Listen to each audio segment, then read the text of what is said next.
Welcome to the stage where hearts unfold in the morning glow, stories untold. Let's paint with words, a masterpiece of art where dialogues bloom, igniting in every heart. Let's tap into the ocean of thoughts where waves of healing gently salt. Let's paint with words, a masterpiece of art where dialogues bloom, igniting every heart. Let's dive into the ocean of thoughts where waves of healing gently sought. Together we'll mend, stitch by stitch in the morning glow. Let's make the switch. A symphony of voices, harmonizing the air, echoing truth, banishing despair. Let's sow seeds of unity, watch them grow in this garden of hope under the morning glow.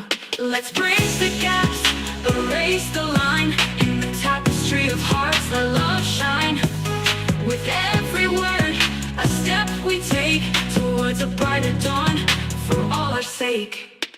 Welcome to the morning glow, where dreams take flight in this realm of possibilities. Let's unite, together we stand, hand in hand, healing the nation across the land.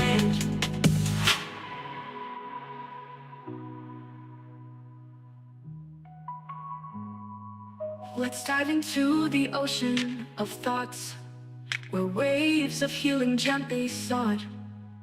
Together we'll mend, stitch by stitch, in the morning glow. Let's make the switch.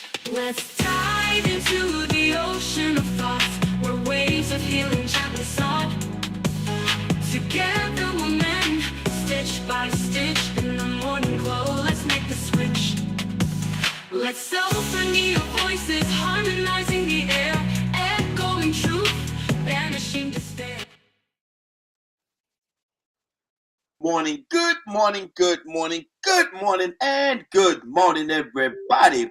Good morning, everybody. Welcome to another episode of The Morning Glow. Welcome to another episode of The Morning Glow. Got a great broadcast lineup for you this morning, as I hope and I pray that we always do.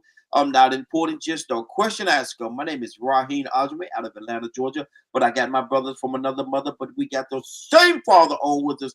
First on the line is Frank. Good morning, Frank. How you doing this morning? Good morning, Mr. Ajme.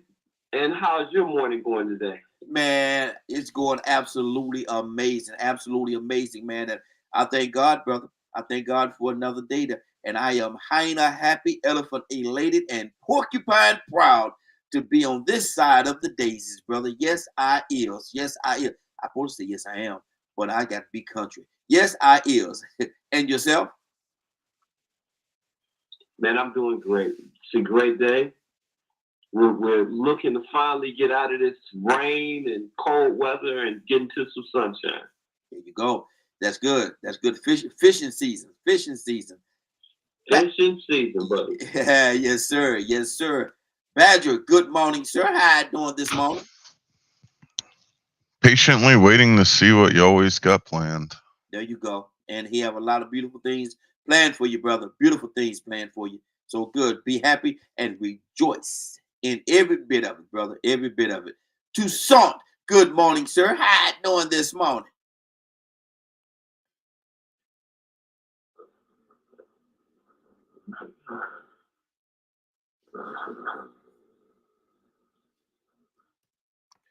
Good morning. See. Y'all see what we get. Y'all see what we get so early in the morning. You see what we get early in the morning. Lord have mercy. Lord have mercy. Lord have mercy. Toussaint, I'm gonna start off with you, man. I'm gonna start off with you this morning. Let me ask you this question. Why do we say? Somebody say, man, how you doing? Are you all right? How's everything doing? How you doing? And a lot of times we say, I'm okay.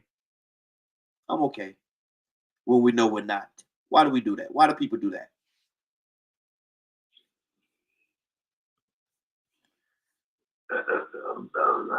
Because it's habit. I think we just, that's a common response. Mm-hmm. To a feeling that they don't care anyway. Mm-hmm. Boy, it's a stupid question. Under the circumstances. Why you Tell say? you why I say that. I grew up with we grew up, the neighborhood guys, the fellows, Mm-hmm. and we got the news that my friend down the street across the pasture, um, mom passed, and I walked up to him and said, "Man, I'm just." He said, "You know what? The worst thing about this is people asking how you doing." Yeah. He Yeah. says, "How you think I'm doing? My mama just passed Mm-hmm. in her Yeah. sleep." So it's a common question Mm-hmm. that sometimes is inappropriate, and sometimes it is. I mean, how you doing, Raheem? I mean, when you ask that, you don't even expect nobody to really ask you how you doing. Yeah. Yeah. You're always concerned about how a person's doing. You are, I guess what I'm saying is, especially people that are um, concerned or givers or Mm-hmm. always ministering to somebody else. You take, for instance, on a regular, how many people, and I'm not, whatever leadership that you have, how many times do you expect anybody to check on them? Mm-hmm. They're expected to go to the nursing home, go to the hospital, go check on your child in the jail, go do this, go do that, go do this, check on me, give me something, minister to me, help me.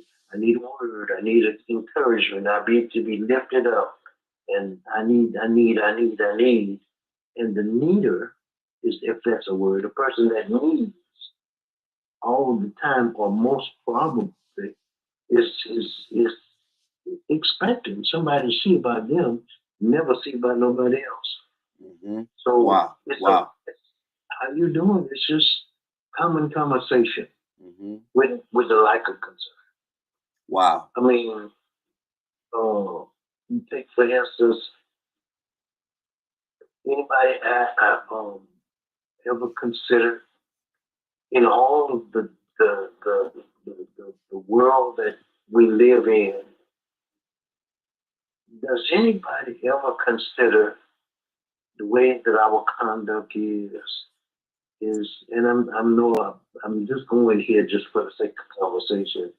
Does anybody ever figure out, I wonder how God feels about this? Mm. How's he doing under all of this? And so I look at the highest level. Mm-hmm. Nobody ever expects to minister unto him, to bless him. I know we say, "I bless the Lord." We look for him to do something for us.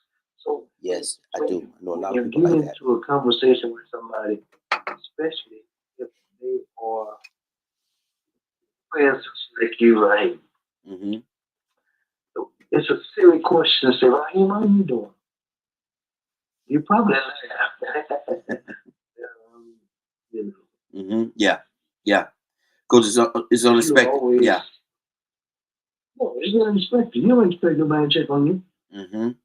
because you're always checking on somebody else. Mm-hmm.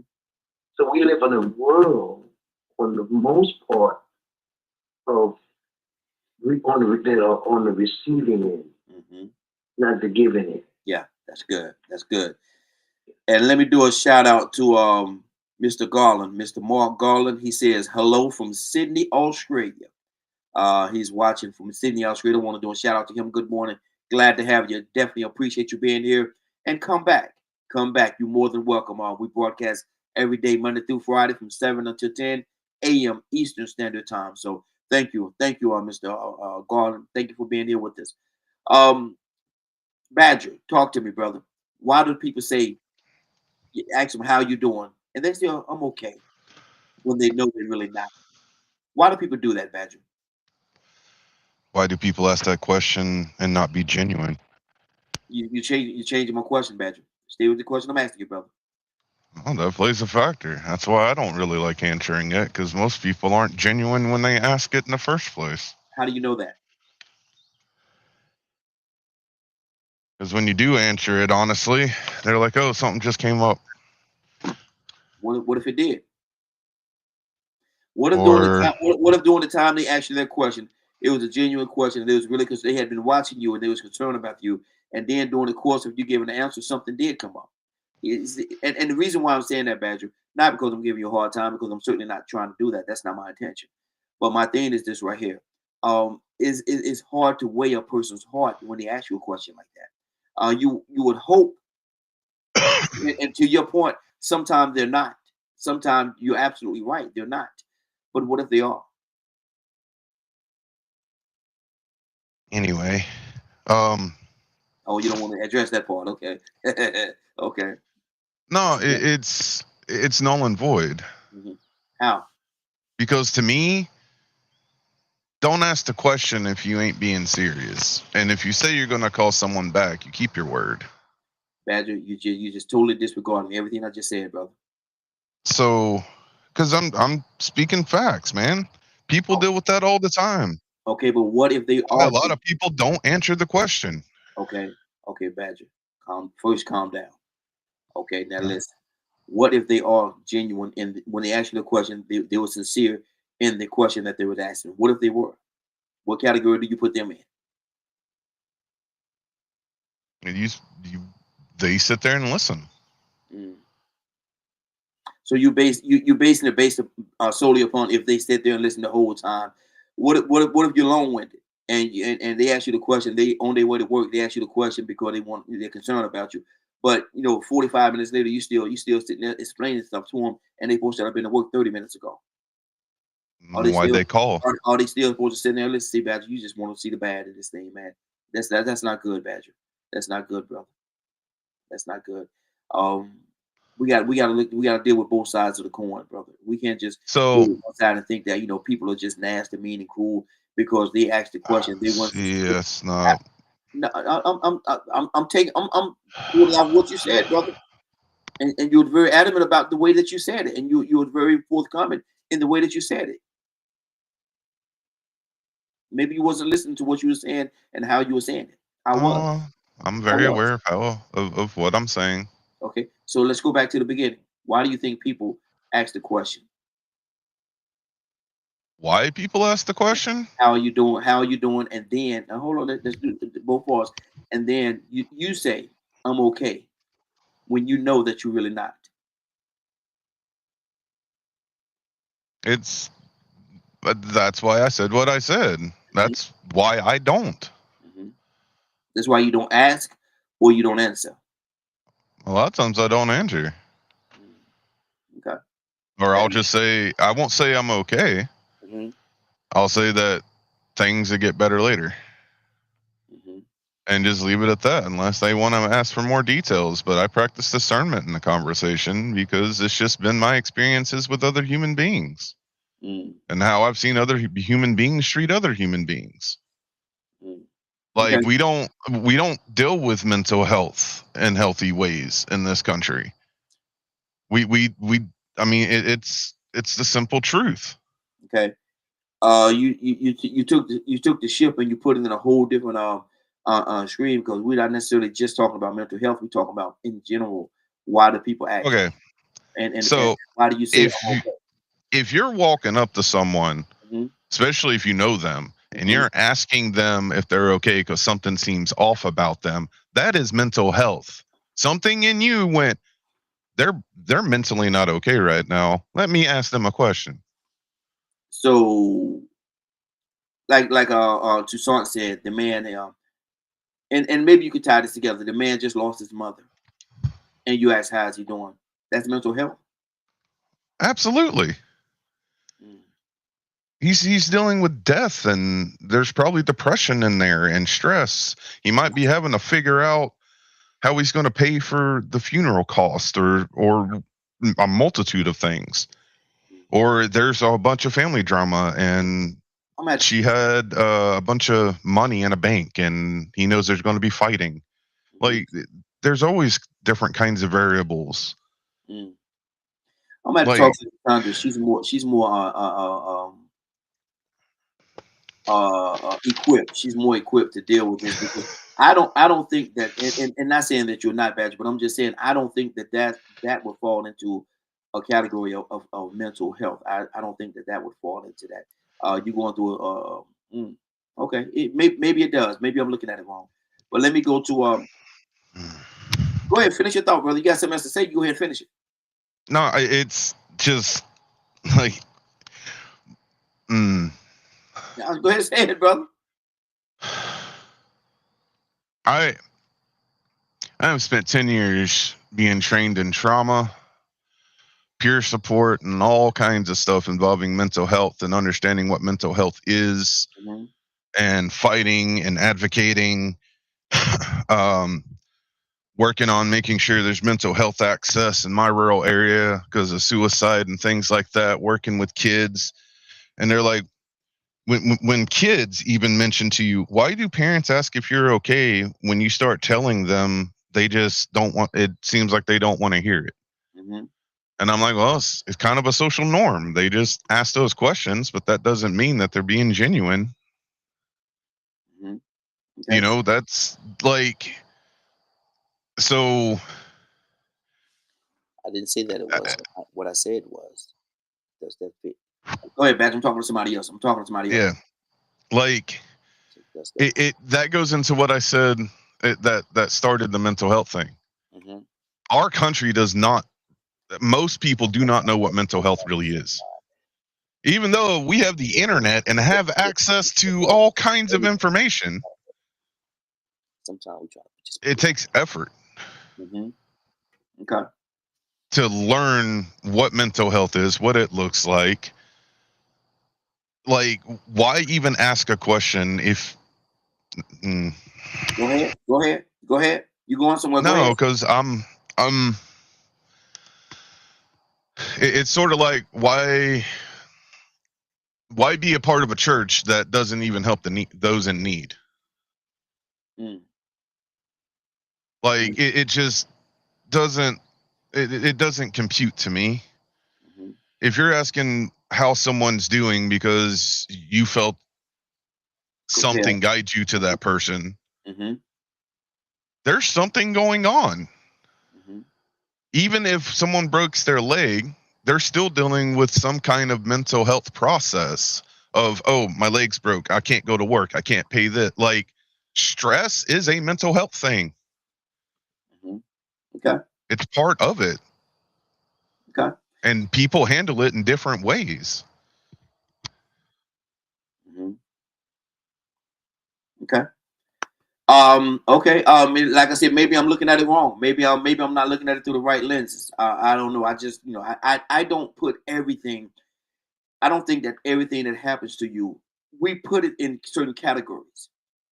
We just we just threw a lot of different categories out there, talking about the church and talking about how the church and doing these different things. We take certain things and we just pop shot, and put them all out there. And I don't think everything goes in one basket because not everything to me. I don't know, and like I said, maybe I need some training on that. Maybe I'm just not the best at it. But my thing is, I don't think that everything that happens to you is mental health. I don't think that everything that happens to you is mental health. But a lot of times we put everything in that category So and say that I'm not gonna go. I'm not gonna stay here. no. I'm gonna I do just want to be clear on something. it. Mental health is not saying there's always negative things. Mm-hmm. Even when good things happen to you, it's still affecting your mental health. Mm. Helping with positivity and things of that nature. That's the whole point of going to therapy, is how to learn to battle the negative thoughts or a negative aspect of yourself to replace it with positive thinking. Mhm. Well, today is a great day to learn some things because this is mental health awareness month, and so this is a great time for people to come together and just learn the different things. Maybe I need go in and learn some more things myself. But right now, let me go to Frank. Frank, what's on your heart, brother? Why do people say It's okay when you ask the question, "How you doing?" I'm okay. When they know they're really not. Wonderful conversation, and um, over the last couple of weeks, my hearing has improved, and I don't mean physically. I mean my ability, and I don't know what happened. I don't know what shifted where I could hear things differently. Um, but I understand exactly what Badger was saying, where he was at. Mhm. And I'm going to give you an example. I was having um, some difficulty with my vision, probably about 10 years ago. And this guy that I was working with, he saw me struggling with, trying to read something. And he said, "You can't see that?" I looked at him and I said, "No, man, I'm good." And he said, "Well, what's wrong? What's wrong? Why can't you see that?" And see, I know what he's always done with information.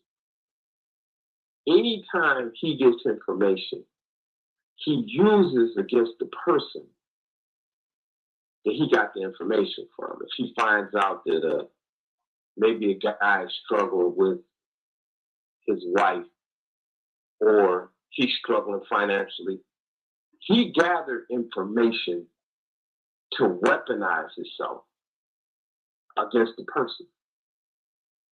So sometimes our hesitancy to share the truth is because we know the person is trying to gather the truth Mhm.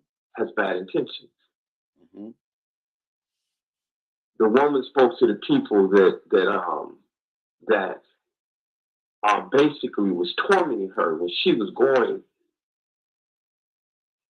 to get Good morning, Jesus Rose. to heal her brother. And they asked her, "How's your brother?" And her comment was, "All is well," Mhm. knowing that he was dying. But the challenge was who was asking her. She knew who she needed to see. We know a lot of times we could have 5 different people ask us, "Hey, how you doing?" But you get to that person that you trust, Mhm. and you take a deep breath and you go, "Man, it's rough," because you know what you're gonna get back from them. Mhm. You're gonna get a listening ear, somebody that may just listen to you or may, act. So a lot of times it's a lack of trust. You don't trust everyone with what's going on in your life, or you may have trusted them at one point and they let you down. So why am I going to give you the opportunity to do the same thing to me again? Mhm. Frank, there was a couple of questions that was posed from what you said. One person, go, I think it said Go Boy, said, I totally get opening up to people. I'm trying to, that you trust, totally open up to people that you trust. And then the next person said, did the woman end up getting healing for her brother? Absolutely. And what happened was is that um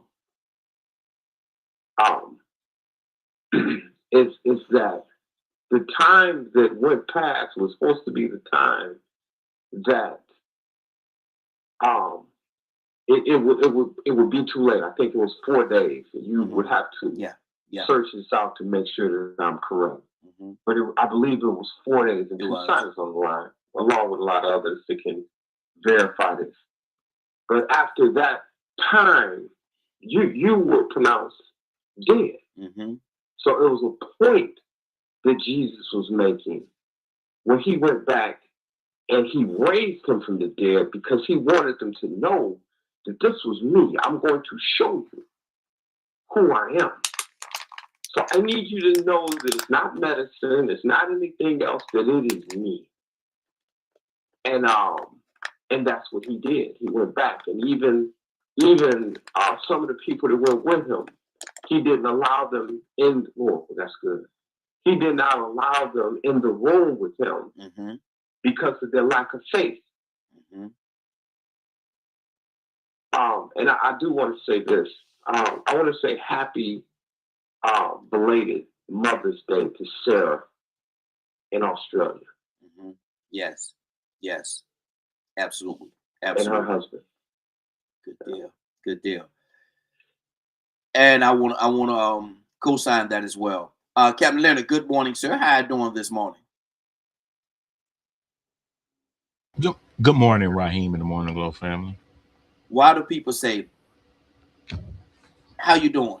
And then the response is, I'm okay, when a person knows that they're really not okay?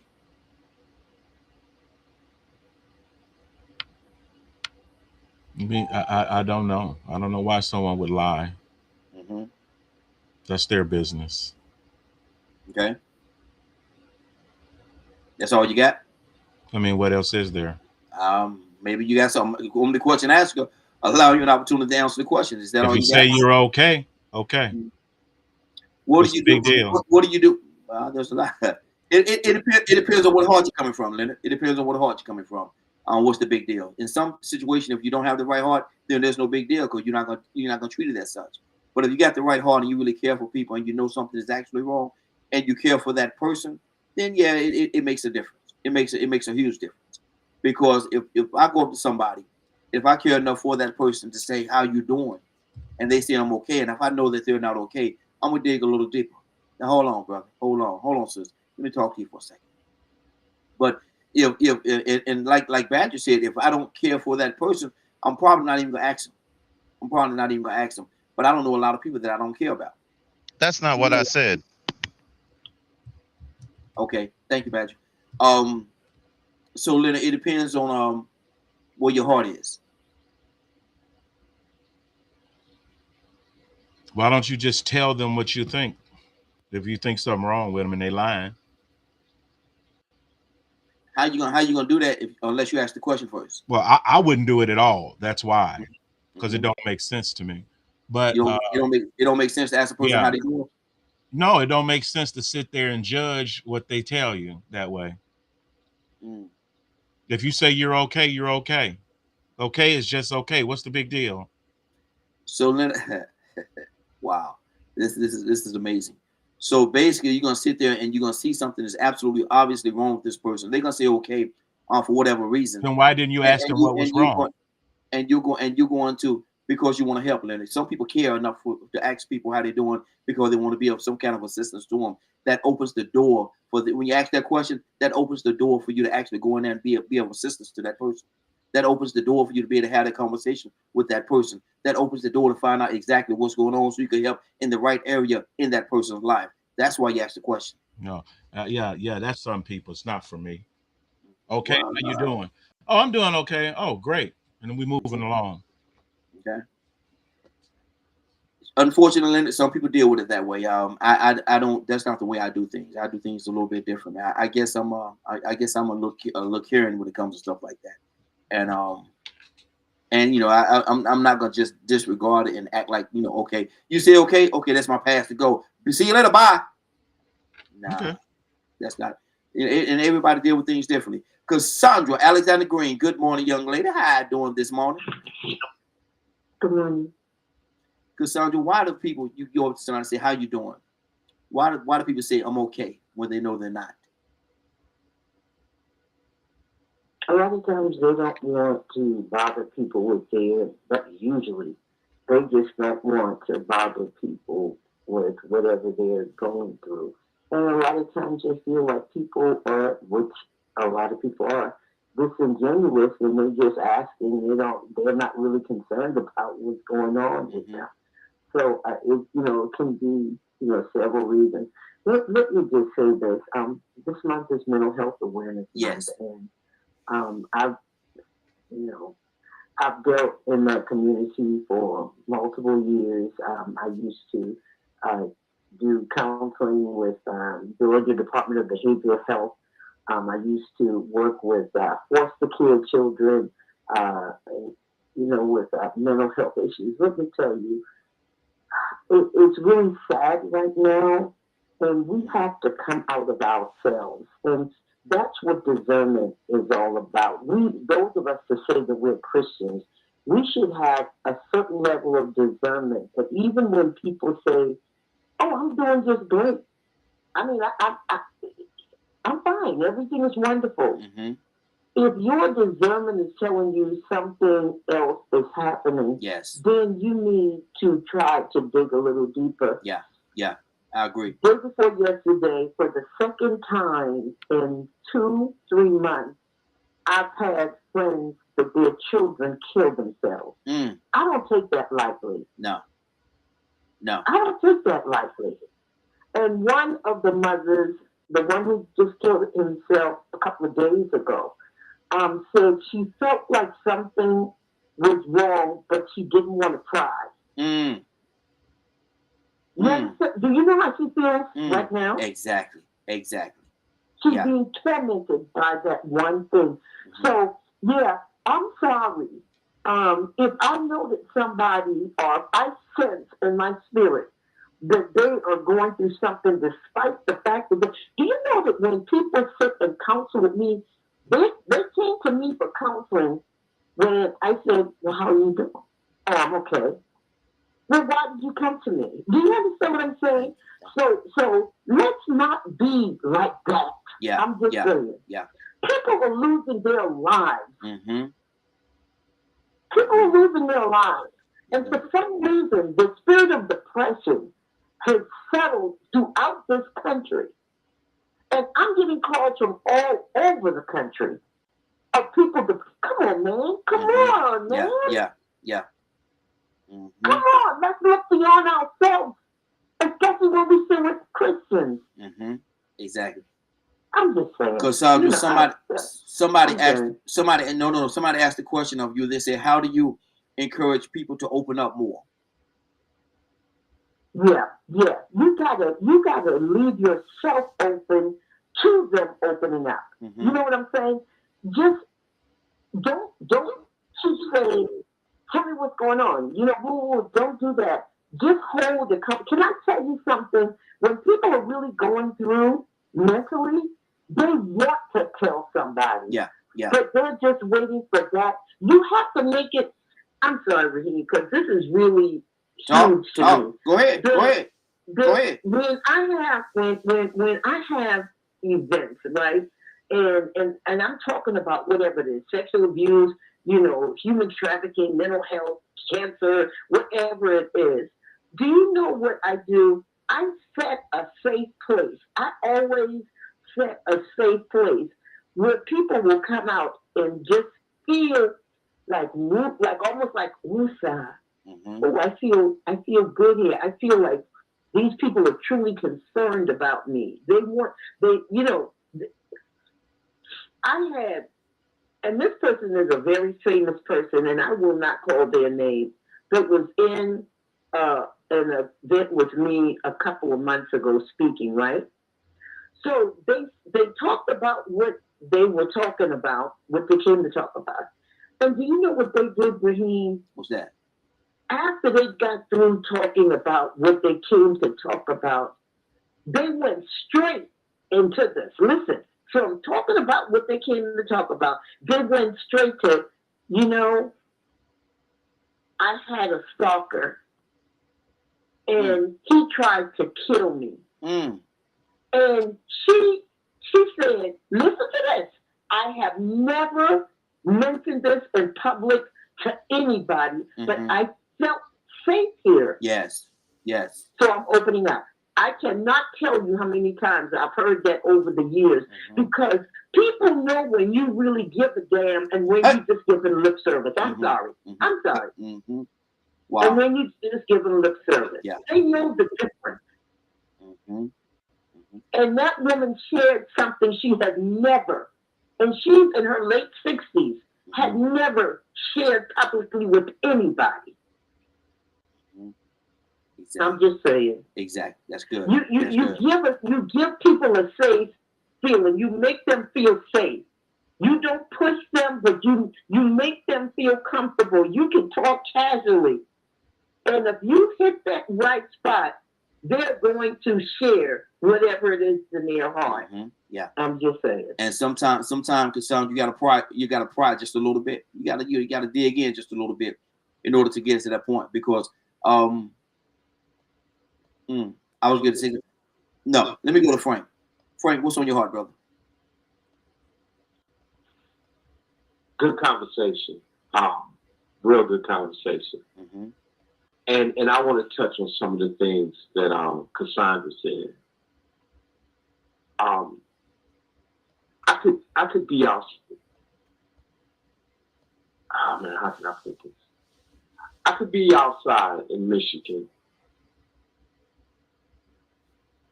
shoveling.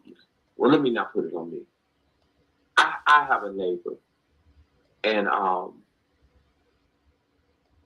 catch him periodically shoveling his snow. Mm-hmm. And he's probably in his late 60s. And I have 4 young boys.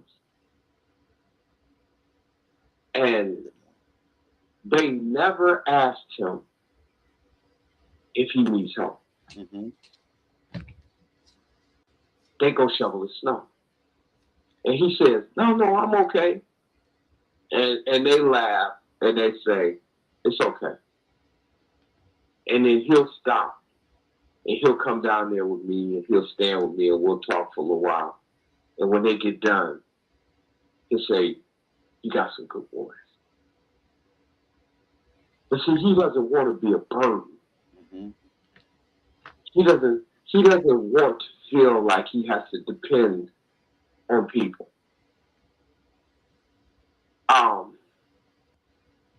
A lot of times people will say, hey, can I help you? And before you get what you're going to get out of your mouth, they'll say, oh, okay, all right, see you later. Well, they never want to help from the beginning. They really didn't want to help. Mm-hmm. And I'm gonna say this, and I'm gonna shut up because I know a lot of people want to speak on this. Growing up in Detroit, my first car was a Dodge Dart. I think it was 3 different colors. The fender was yellow. The majority of the car was green, and I think a quarter panel was red. That was my first car. Mm-hmm. And it had problems. Whether it was the carburetor or something, it had problems. So I had guys around the neighborhood that had money. I mean, they had brand new cars. They young. They got money. They, what up, June? Man, that car giving you problems again. You need a few dollars. Guess what my answer was? No, I'm good. Mm-hmm. Because I knew what came along with me taking money from them. Mm-hmm. And my parents taught me not to take money from them. So now, am I lying when I say to them, oh no, man, I'm good? Or am I making a decision that I don't need your kind of help? Mm-hmm.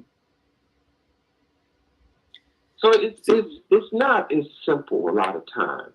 It's because the not, person. But see that goes into discernment right there, though. That goes into a big part of the correct. Yeah, that's what that goes into. Correct. But in everyday, hold on, hey Frank, in everyday situations though, I just wonder is there a difference? But go ahead, finish your thought, brother. Well, not only discernment, because even if you're not spiritual, mm-hmm. as Cassandra was saying, you know who really cares and who doesn't. Mm-hmm. You know who, you want to reach out to. Mm-hmm. Sometimes you get tired of hearing or being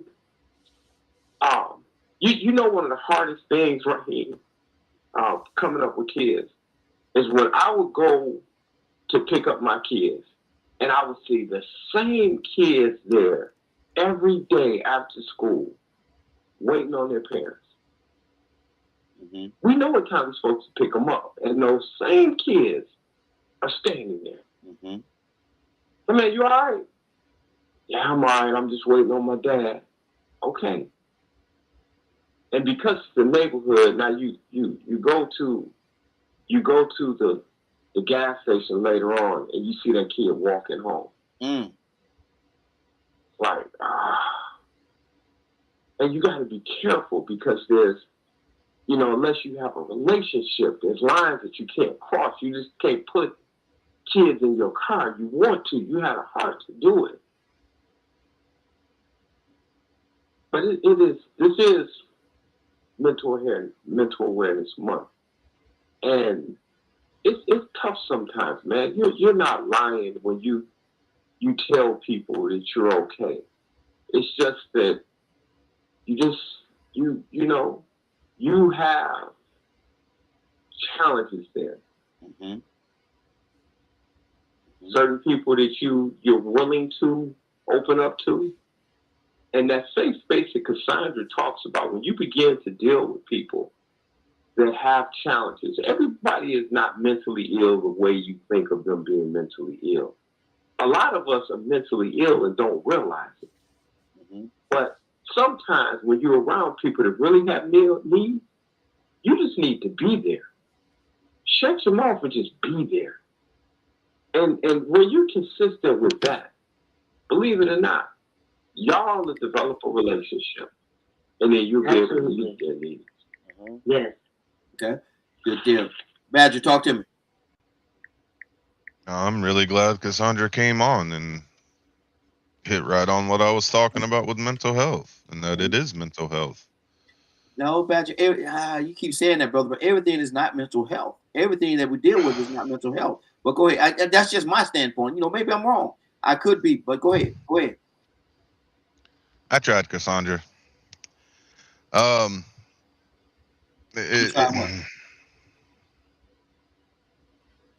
Like, this is awareness month and trying to bring awareness of what mental health is. Explain it to us so we know.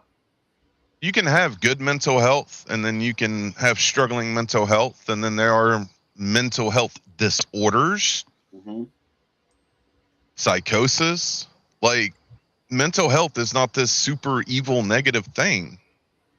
I don't think that was verbalized. I don't think nobody said it was. But go ahead. So mental health is like how it is talking about mental state. Mm-hmm. So, like, some people are calm, or it's like, I was very thankful to Cassandra the other day for teaching me that neutral is actually considered an emotion. And I was like, I never thought of it like that. That makes sense. Taught me something new about mental health, because we don't know it all. I have a bad tendency to be neutral, but it's still an emotion. So I've been researching and learning about it. Why is it considered that? What does it look like? Is it negative or positive? Like, because I want to learn. That's what I do. So it's like I've brought up that I'm autistic on here I don't know how many times. And I get told, well, you don't sound like it. You don't look like it. This and this and this. And I'm like, and y'all don't even, and most of the time, people don't even care about what it took for me to get where people don't think I am. Mm-hmm. The mask that had to be put on. Mm-hmm. And I'm being transparent about it, trying to bring awareness. There could be someone that's sitting next to you that's doing the exact same thing that I do in their own way, but due to your lack of information or practice of discernment or willingness to learn, they know not to answer certain questions. They've learned by interaction with you, whoever that you is, that Like, I know if Leonard asked me that question, we're going to have a conversation. Mm-hmm. And I'm sure Leonard knows if I ask him that question, it's going to be a conversation. So when I ask that question of how are you, it don't matter who you are. Mm-hmm. I ask people that quite often. Yeah. And then people get shocked because I actually listen. Mm. They're like, we didn't expect you to listen. I'm like, why not? I'm like, I don't want to be like everybody else. Mm-hmm. So it's for those of us that work constantly in the mental health field, being an advocate or a peer support specialist, family specialist, or any of that kind of stuff, or a counselor. You don't do that. I hope no one goes into that field just wanting a paycheck. Mm-hmm. The majority of us do it because that's where our heart lies. That's where Yahweh has guided us to be. And it's not for the faint of heart. You hear about suicide stories. You hear about how family members ignore them, or the stories Cassandra shared this morning. So, like, some people can handle stressful situations and keep a level head. Other people, not so much. So it's to not understand that mental health is all about mental state. There are people with positive mental states that can just about handle any situation. And then there are those that have struggles and are struggles with emotional regulation and all kinds of stuff and everything in between. So saying mental health is literally talking about mental state. Mm-hmm. Okay. You got a couple of comments here. One person said, reactor said, wait, make sure I read this right. Wait, neutral is an emotion. That's new to me. And then the next person said, Nolan said, wait, gotta read this thing. Neutral being an emotion, and he said, mind blown.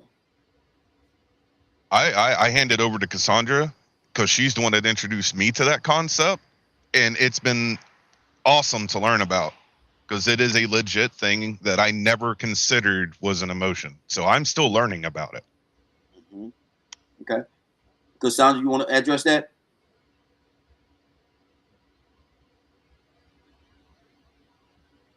I'm going to read it straight from the book. Okay. Okay. Neutral emotion is an emotionally balanced state where a person experiences neither strong positive or negative effects, often characterized by calm, composition, and objectivity. Now, do you understand that? Do we all get that? You're always in some state of emotion. I don't care who you are. Mm-hmm. I don't care who you are. If you're not feeling anything, you're feeling something. Wow. Just pull it up and read it, guys. Those that it really is. If you're being neutral, you're still feeling something. You either feeling, you may not feel negative, but it's some state that you're in because we're human beings. Mm-hmm. We're always in some state of emotion, good, bad, ugly, whatever it is. We're always in some state of emotion. Mm-hmm. Wow. That's a part of being human. So when a person say don't be so emotional. This is always my thing. I don't want people to just take my word for anything. Always do your research. If you're not sure about something, always go ahead and do your research. That way you know, oh dang, I learned something new. I learn new things like every day. I'm 67 and I love the fact that I'm constantly learning. And I'm willing to learn something new. That's the really good part. I'm willing to learn something new. Cassandra, what do you say? What do you say, Cassandra? Neutrality. Hey, Cassandra. What do you say to a person that says stop being so emotional?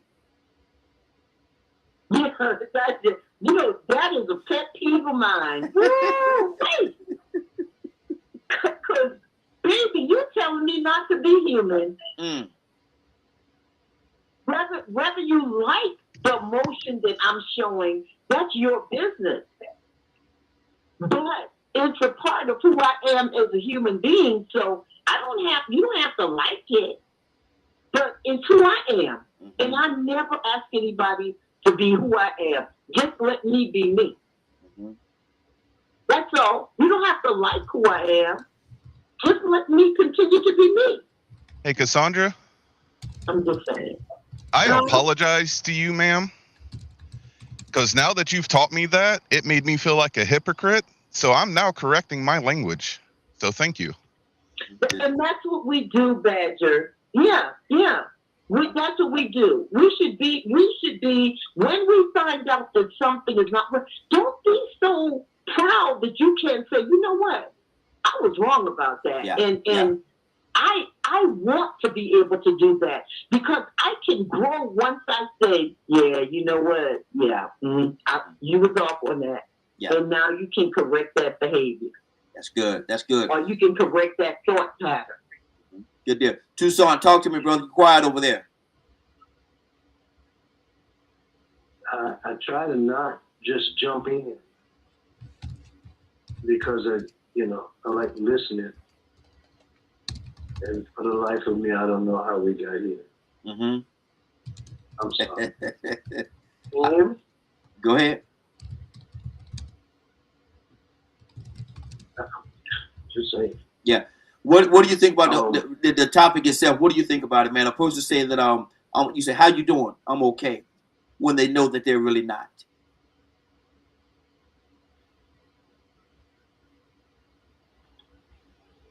I'll probably say that. Mm-hmm. Because you can't do nothing about my issues. Run your mouth. I listen to you, you got enough problems with your own. Mm-hmm. But you get fidgety in a minute. So I'm gonna go ahead and say I'm good. Mm-hmm. Because I trust the process. That's why I say that.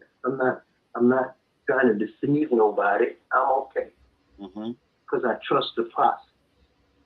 I'm going through, not in. That's why the answer is I'm good. Mm-hmm. Because it depends on who asks. And if you come off in a certain kind of way, I'm gonna let you go on. Because you got enough problems of your own. I think you're good. Mm-hmm. So basically, Tucson, a lot of times you'll say that I'm okay because you don't want to pour your problems on nobody else because they got problems of their own. That's it. That's it. Because look, now, Raheem, you know that you can probably, I don't know how it is that we got where we are, but you say, Tucson, are you all right, bro? Yeah. I say, yeah, I'm good. And then you push it. Yeah. You know, you my brother, and yeah, let it go. But I do try to push it though. But you tell me, what do I do? Let it go, Raheem. Let it go. Let it go. Leave it alone. Mm-hmm. I will now. I'm going as far as to say, now we'll hang up on you. Yeah. And you just have the kindness of your heart asking me how I'm doing, and we're reflecting on the askers, not the response. Yeah. The one that responds. I think that's where the question is. The answer that I guess I'm just listening. And I know that some people, we're all going through. Let me just throw this out here. Every one of us are going through something. Every one of us, Mm-hmm. at some level. And every one of us handle things in a different way. Yeah. And the only thing that I could think about is not, well, you get it when you get home moment. But the only thing that I could think about as I listen to this whole conversation is I hear Jesus say, "Oh, ye of little faith, where did you doubt?" Because we have gotten to the point that we really can't handle nothing. We medicate ourselves. We diagnose ourselves with a issue rather than trust the process. Mhm. We get all tied up. What's going on right now? Not knowing that if you keep working at it, it'll get better. If you just leave it there alone or just waddle in it ain't gonna get no better. Mhm. And before you know it, yes, okay, you're gonna be stressed out. Mm. Now, whose fault is that? Is that because the person asked that you all in your feelings? That now, I'm sorry I asked you. But now you make me feel bad. Right? Have you ever gone to the hospital, somewhere, nursing home, or somebody that was sick, and they encouraged you Mhm. by their Yeah. level of faith? Yeah. It always amazes me when there is a person that seemingly needs help. You know when you want to, if you want to get encouragement, it's just me that I learned along the way. If you really want to be encouraged, talk to a homeless person that's Mm. been homeless for a while. I went to, it was winter a few years ago, and I always do a kind of, I don't know if it's a survey, but analysis Mhm. of the homeless camp. So I go and they say, well, you better watch yourself. Okay, well, go on with that. You know, it's dangerous to be going out there. Okay, how you gonna find out what's going on if you don't go? So I go and I'm careful. I watch the area. I look around and see what's happening, and then I decide to go to the edge of the camp. Mhm.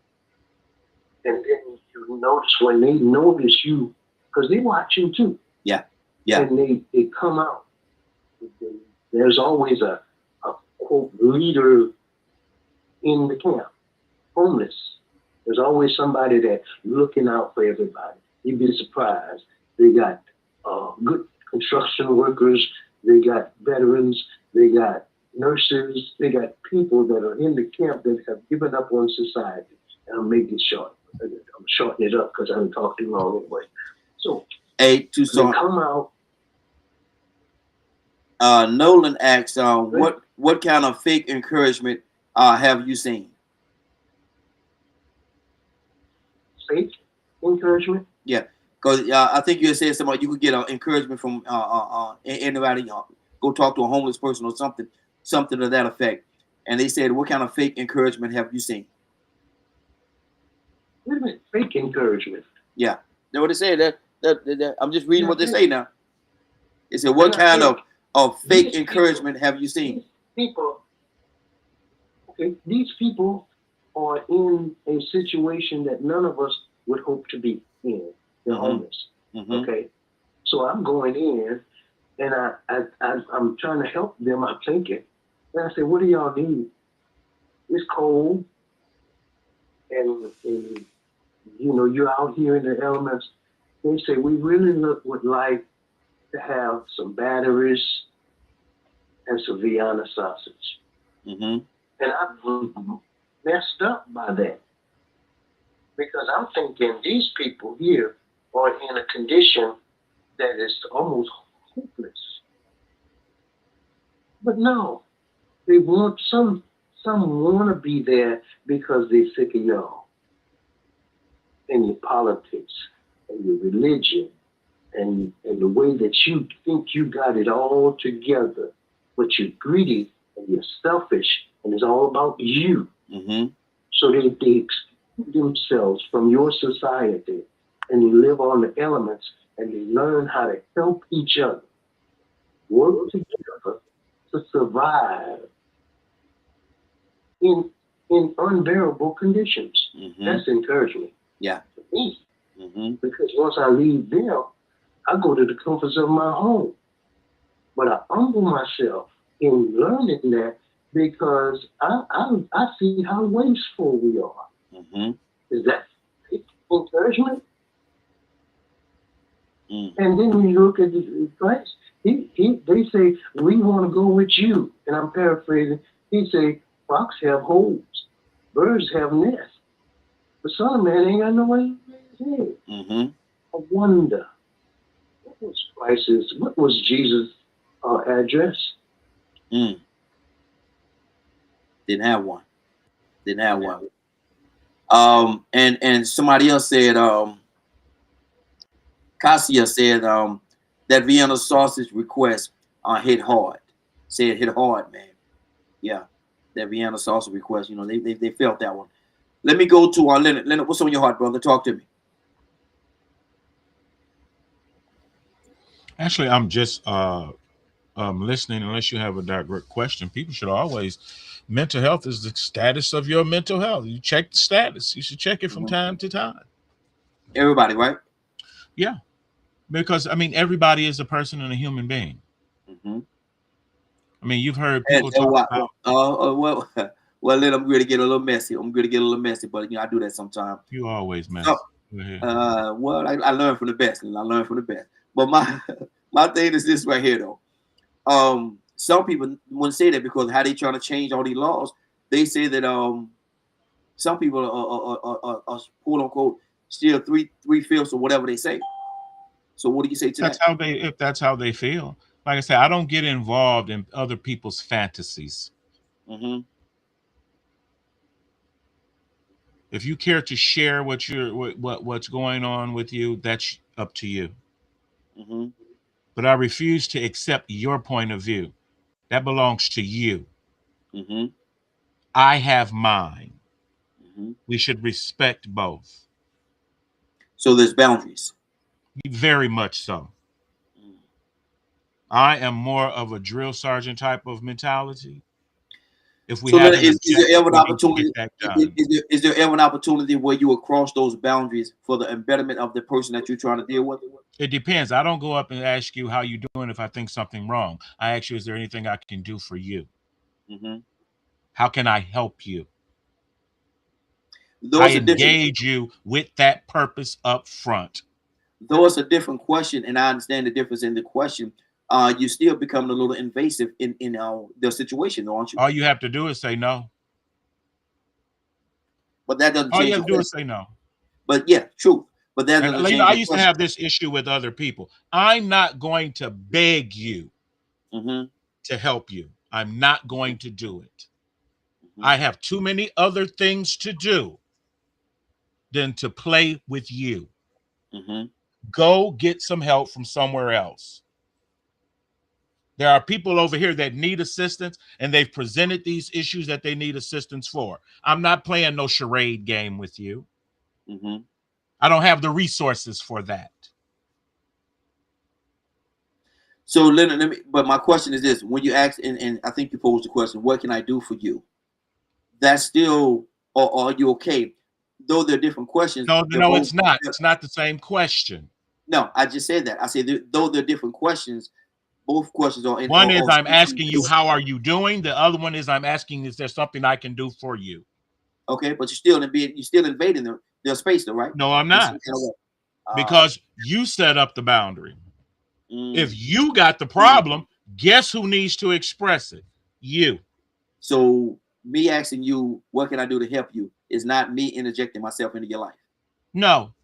Mm, Do you need wow. assistance? Can I help you? What is the big deal? Mm-hmm. Can I help you? Yeah. Okay. Yeah, that's the way you view it, brother. I definitely see that differently. Cassandra, what's on your heart? Frank, come to you next.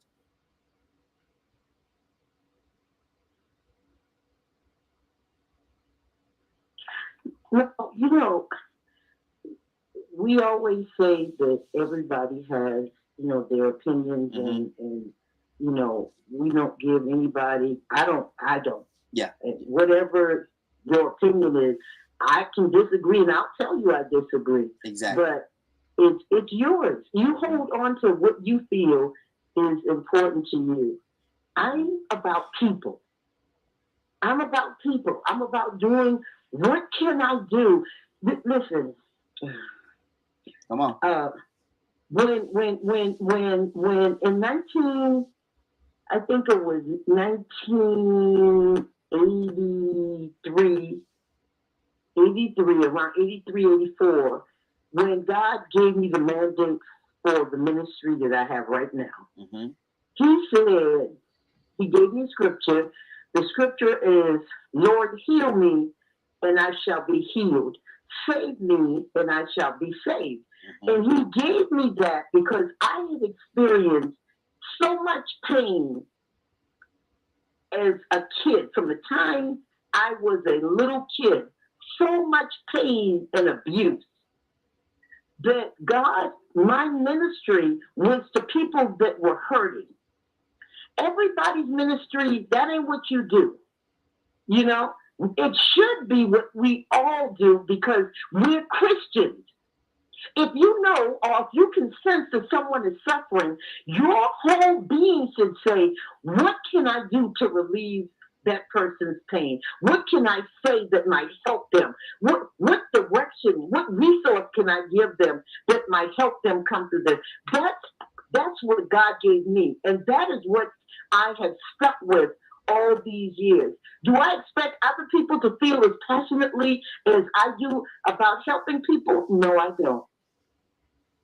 But I know for me, it's important that if I can help relieve someone's pain, because I know what that's like. If you've ever been so depressed that you felt like you wanted to commit suicide, then you know when somebody is in pain. That's me. I've been there. I tried to commit suicide from a kid. Mm-hmm. Yeah. So for me, it's different, Raheem. That's all I'm saying. We all are different. If you don't give a flip about people and you say you're a Christian, you're not concerned about how they feel, what is something wrong with you? Mm-hmm. There ain't something wrong with them as much as you may think. There's something wrong with you because as a part of who we are, it's to love people and to want to see them be okay. That's a part of who we are. That's a part of our commission. That's I'm good. just saying, That's good. That's good.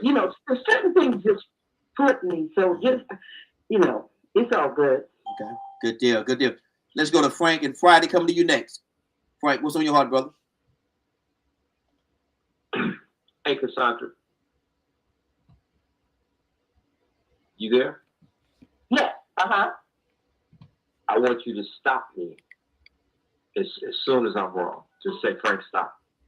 You're just not right, okay? And I'm going to stop. The one thing that I've learned in my years of doing ministry in the streets is the approach.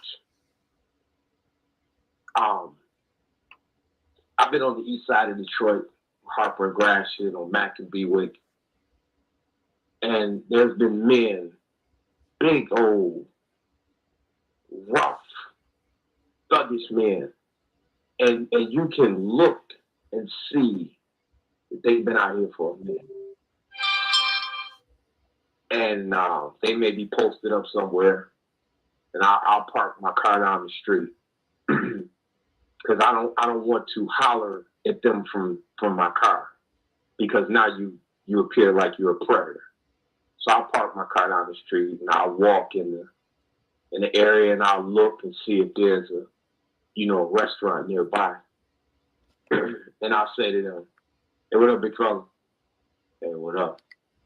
Man, come on, let's grab a burger. And they'll look at me, now the decision is taking place. Come on. And I'll say, come on, man. And I'll start walking. They'll start walking too.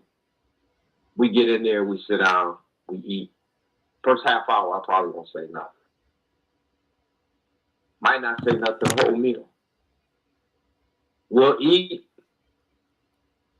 He'll give me that. I walk away.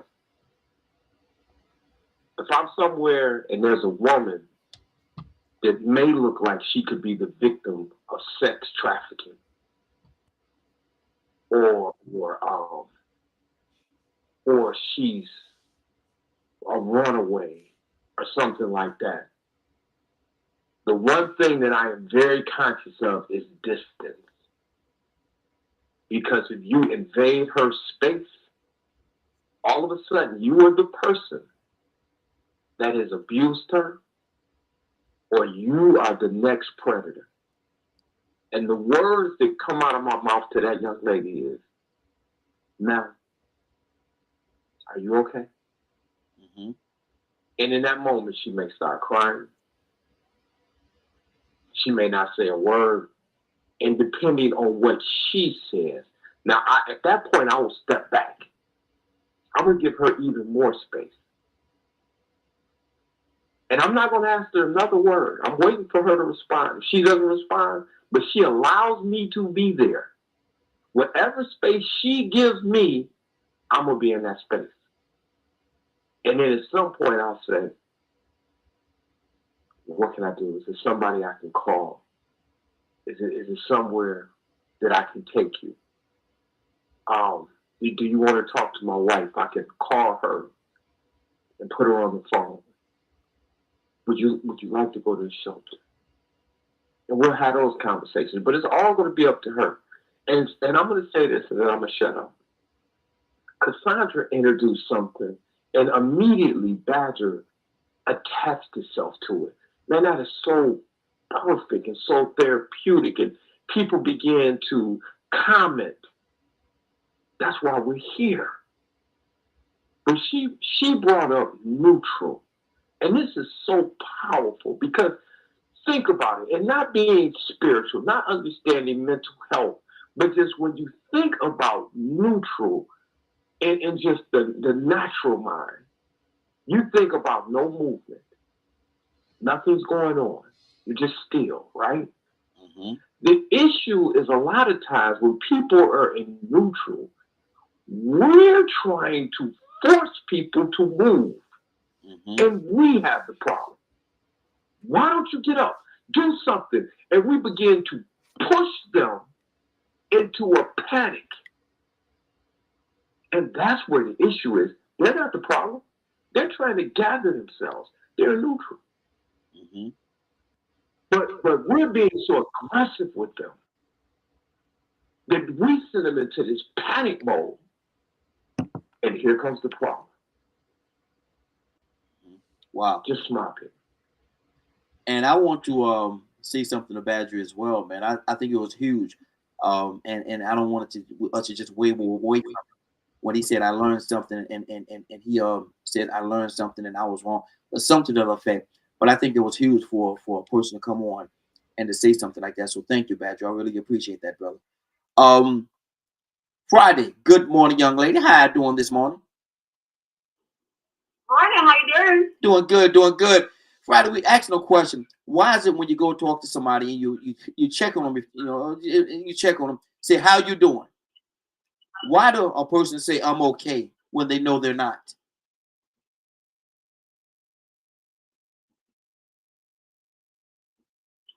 That's the multi-part. Part of it could be just out of formality, Mm-hmm. uncertainty. Also, they would say that they're okay and attempting to manifest that for themselves, right? Not that they're necessarily intentionally not trying to address something, right? Because trials and tribulations equal to all. But also it could be from a place of, despite what I am facing, I am okay. And depending on who's asking that question, be it a complete stranger or someone that a pre-existing relationship is at or proximity to a daily life routine is had, then they also could be saying that as a form of self-protection. Mm. I think that in approaching that or receiving that information, as the person asking if they say I'm okay, we also have the ability to have discernment, and not everybody is built up in that or aware of that. But we can look at body language. We can, if this is our first and only time speaking to them, what do we really have to offer them? If they have said anything different, then okay. We have to be honest with ourselves and less judgmental in that response. And the person that's asking it, if you already know that you're not trying to do nothing to help them, if they were going to tell you what was going on with them anyway. Wow. 508-924-3521. 508-924-3521. Thanks for the share. Appreciate it. Give us a call. Tell us what you think about this whole situation. They say I'm okay. Is it like Friday says, is it a way of safeguarding themselves and their situation? Is it? It's so many different things tied up into this thing. Badger, talk to me. Man, I'm gonna share something. Okay. I never feel comfortable on this radio show. How long you been here, Badger? 4 years.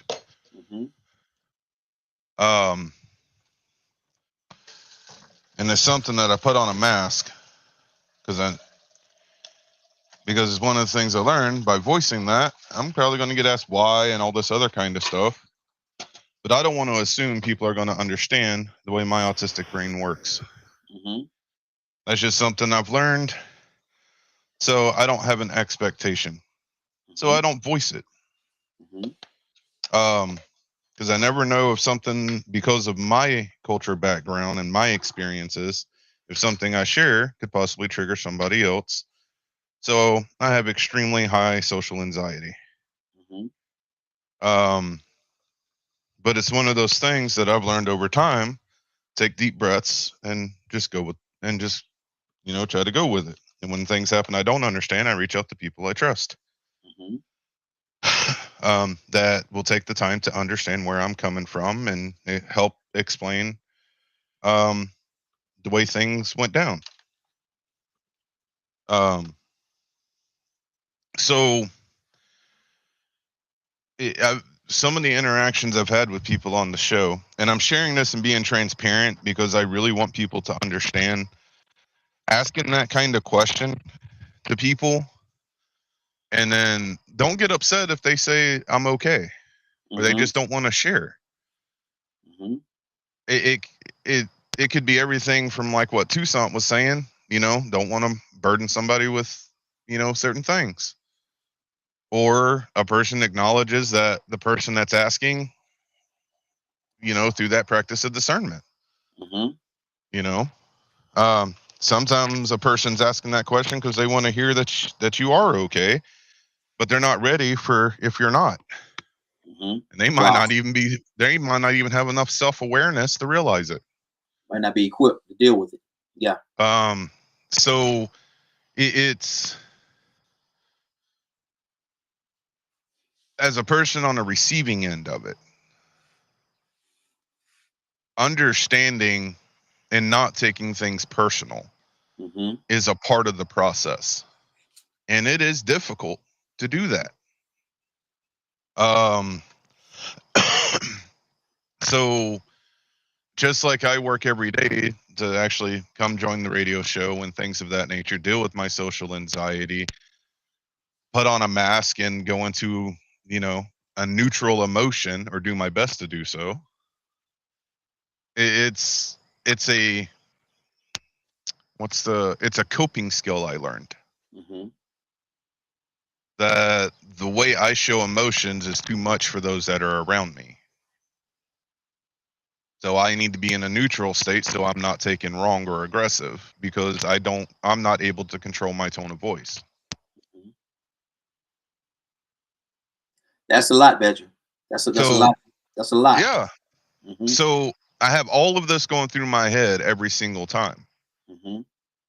So if I'm acknowledging where another person is based on my experiences with them,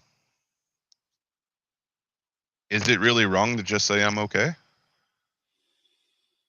because this is my normal, even though they would perceive it as not okay?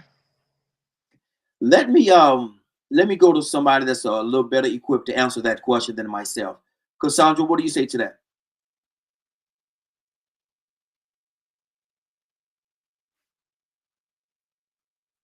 Cassandra, you there?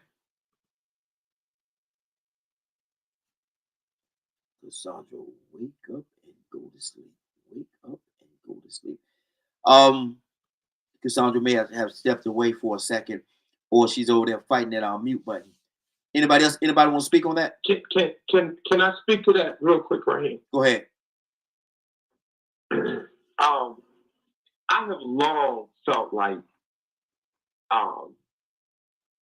let me say this. Let me put it like this, and hopefully it'll come across better.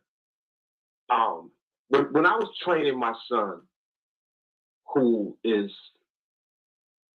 at the time he was probably 10 years old, and I was training him to play basketball, and I identified that he's going to be a pretty good basketball player. Mm-hmm. And he got to the point where he started getting taller than me. His skill level began to become greater than mine. And he got to the point where he was 6 feet tall. I'm only 5'9". And it was frustrating to him that he couldn't beat me. and one day he said, "Dad, why can't I still beat you?" I said, "You respect me too much." Mm-hmm. Now, am I telling my 13-year-old son to be disrespectful? No. I'm telling him to play his game. Mm-hmm. To forget who I am when we're on that court, and to do what it is that you're here to do. Now, how does that equate to what we're dealing with right now? There's times where I think the Badger's way too apologetic, because the fact that he's been here for 4 years means he's supposed to be here. Mm-hmm. Because we mean so much less than the reason that God has called him to be on this broadcast. Mm-hmm. So never apologize for what God has called you to. The job that I just retired from, at the end of my time there, they had brought on some new people who were very vulgar, which we had never been in meetings, would tell very inappropriate stories Mm-hmm. when we were in meetings, and they thought that it was funny. And I would speak against it. And I honestly thought I was going to get fired. But it wasn't who I was. You know, we had women on the call. We had senior people on the call. And I just came against it. Mm-hmm. And the owner told me, he said, "Frank, don't be apologetic for that. I expect that from you." Mm-hmm. Yeah. Because that's who you are. Mm-hmm.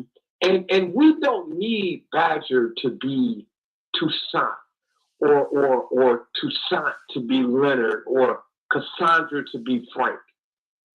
We need to be as diverse as we are. But we need to be who it is that God birthed us in this earth to be. Because we're all appealing to different people. And I want to take that anxiety away from anybody because of the opinion of man. But even with me saying that, we should be able to be respectful, just like I told my 13-year-old son at that time. Even though the fact that I'm telling you, you respect me too much. The scripture says, "Do not despise your youth." So I prayed that. It did, but I want to ask you a question. And thanks for the share. I want to ask you, yes. I if you don't mind, I'm getting ready to go into a doctor's appointment, so I just wanted to make this statement or give this challenge out. Okay. To the basis of the question, the general topic. What if, as the individual person, instead of asking someone in terms of starting a conversation or in the conversation that may be in progress, instead of saying, how are you okay, or how are you, what if we spoke from our truth and say, you know what, today has been this. Mm-hmm. I am struggling with this. And then allow them to open up if they choose to say anything about what their day is going on. Mm-hmm. Yeah, that's because good. sometimes we present ourselves as if we're okay, we're not. So we're asking somebody else, how are you? Mm-hmm. That's good. That's good. That somehow that led me to in order to be a friend, you got to first show yourself to be friendly, and that led what you said led me to that, and I like how you did it because you presented something. I'm going through something. I'm going through this. I'm going through this, and then you open up the door, and that opened up the door for the other person to possibly say what they're going through as well, and y'all can have a dialogue at that point. Is that what I heard? I think we might have lost her. Okay. Anybody else got anything else you want to say? Cassandra, are you back with us?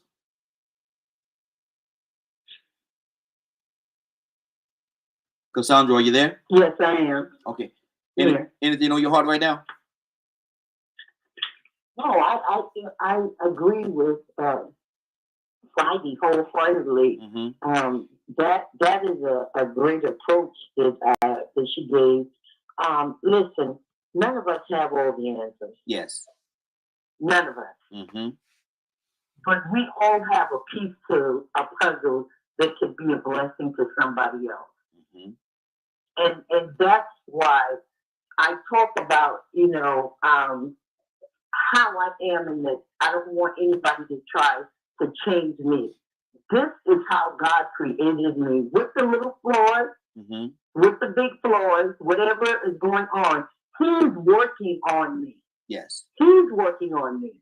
So I cannot stop doing what I'm doing, though, while he's working on me, and nor should you. Mm-hmm. Exactly. None of us have attained already. Mm-hmm. I believe once you have attained perfection on this earth, I believe that God will take you home because there's no reason for you to be here. Mm-hmm. You've already perfected everything. Exactly. But I think that we are growing.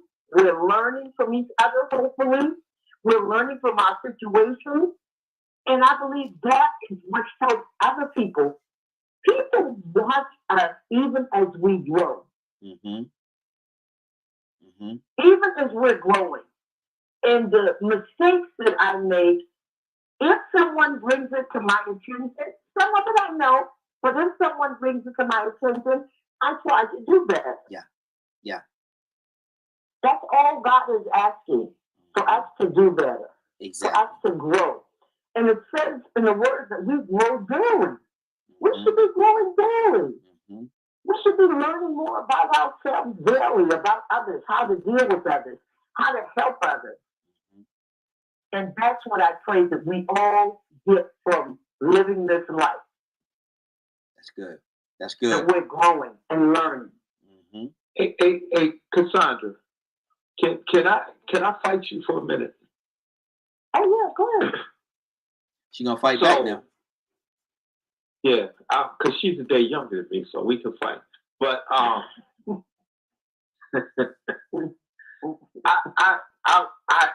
hear you, and I agree with you, and there is no but. And I want to offer you this. You're my friend on and off the broadcast. You're not common. You're not common, and you're someone who, in the spirit, follows my life. And you've heard me over the years talk about my wife. And I think you have a feel about how I feel about her. So next Wednesday on Way Out Wednesday, if I came on the broadcast and all of a sudden I'm saying, man, you know what? I'm fed up with her. You know, I'm about to start clubbing, and I met this girl named Kim, and you know, we gonna get together, and I'm retired now, so I got time. Your antennas are gonna go up. Like, what the heck? Antennas. I'm gonna be on the flight. What you talking about antennas? Right. I'll be on the flight. Right. And you're gonna say, Frank, what you done lost your mind? What is going on with you? So there's obviously some things going on. And you're going to adjust me. So because in scripture, the word of God speaks truth. Even though sometimes we don't think that we're capable of those truths, it talks about us being made perfect in Him. So even though perfection is not something that we claim to be, the word says that we've been made perfect in Him. Absolutely. So it's just like if one of my kids, I say, hey, I need you to go out and sweep the front of the house. And they go out and they only do half of it. And then I look at it and I say, hey, son, well, what is the answer back to me, Ken? Well, Dad, I'm not perfect. You might get laid out. Dad, I ain't perfect. But see, I know you better than that. Mm-hmm. So even if it's not 100%, I know you're at least 85. So a lot of times, because of our love for you, you will claim something that we know that you have already demonstrated. That not only that you have the ability, but you have the heart. Good deal. And in that moment, see, if me and you both being Tauruses, I know there's times I don't want to be perfect. Mm-hmm. I get mad.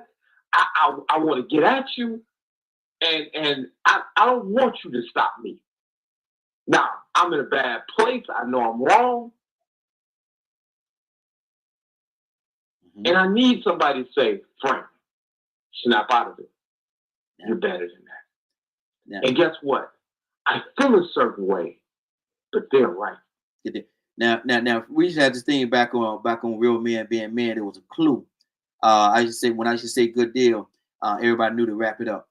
I done said good deal to Frank 4 times. He's still talking. He don't forget the protocol. That's good, because I've never heard you, and I know that.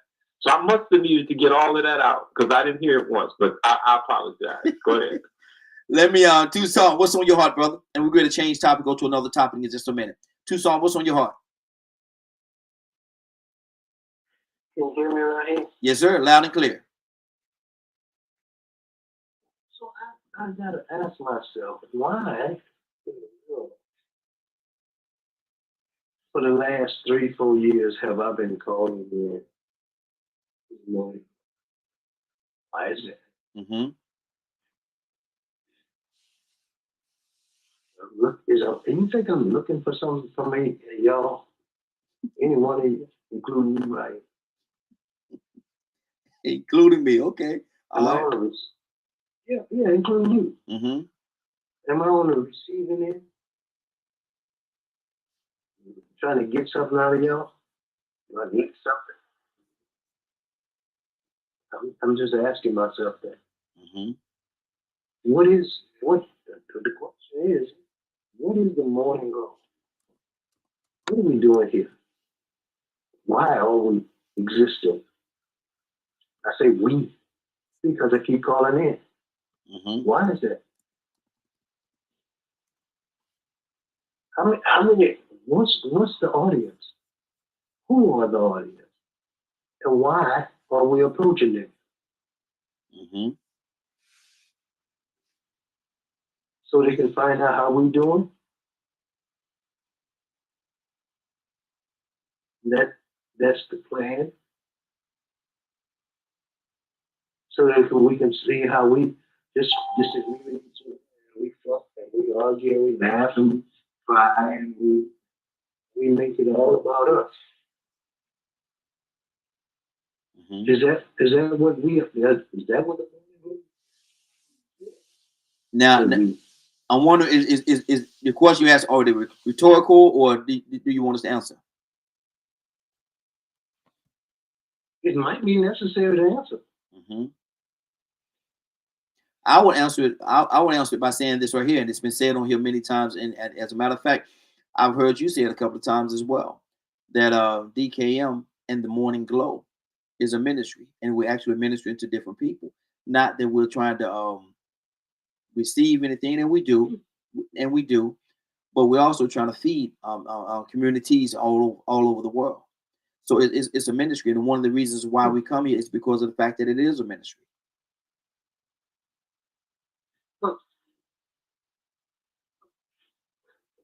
So if I was to fellowship with a local church, and this is kind of like a church, Mm-hmm.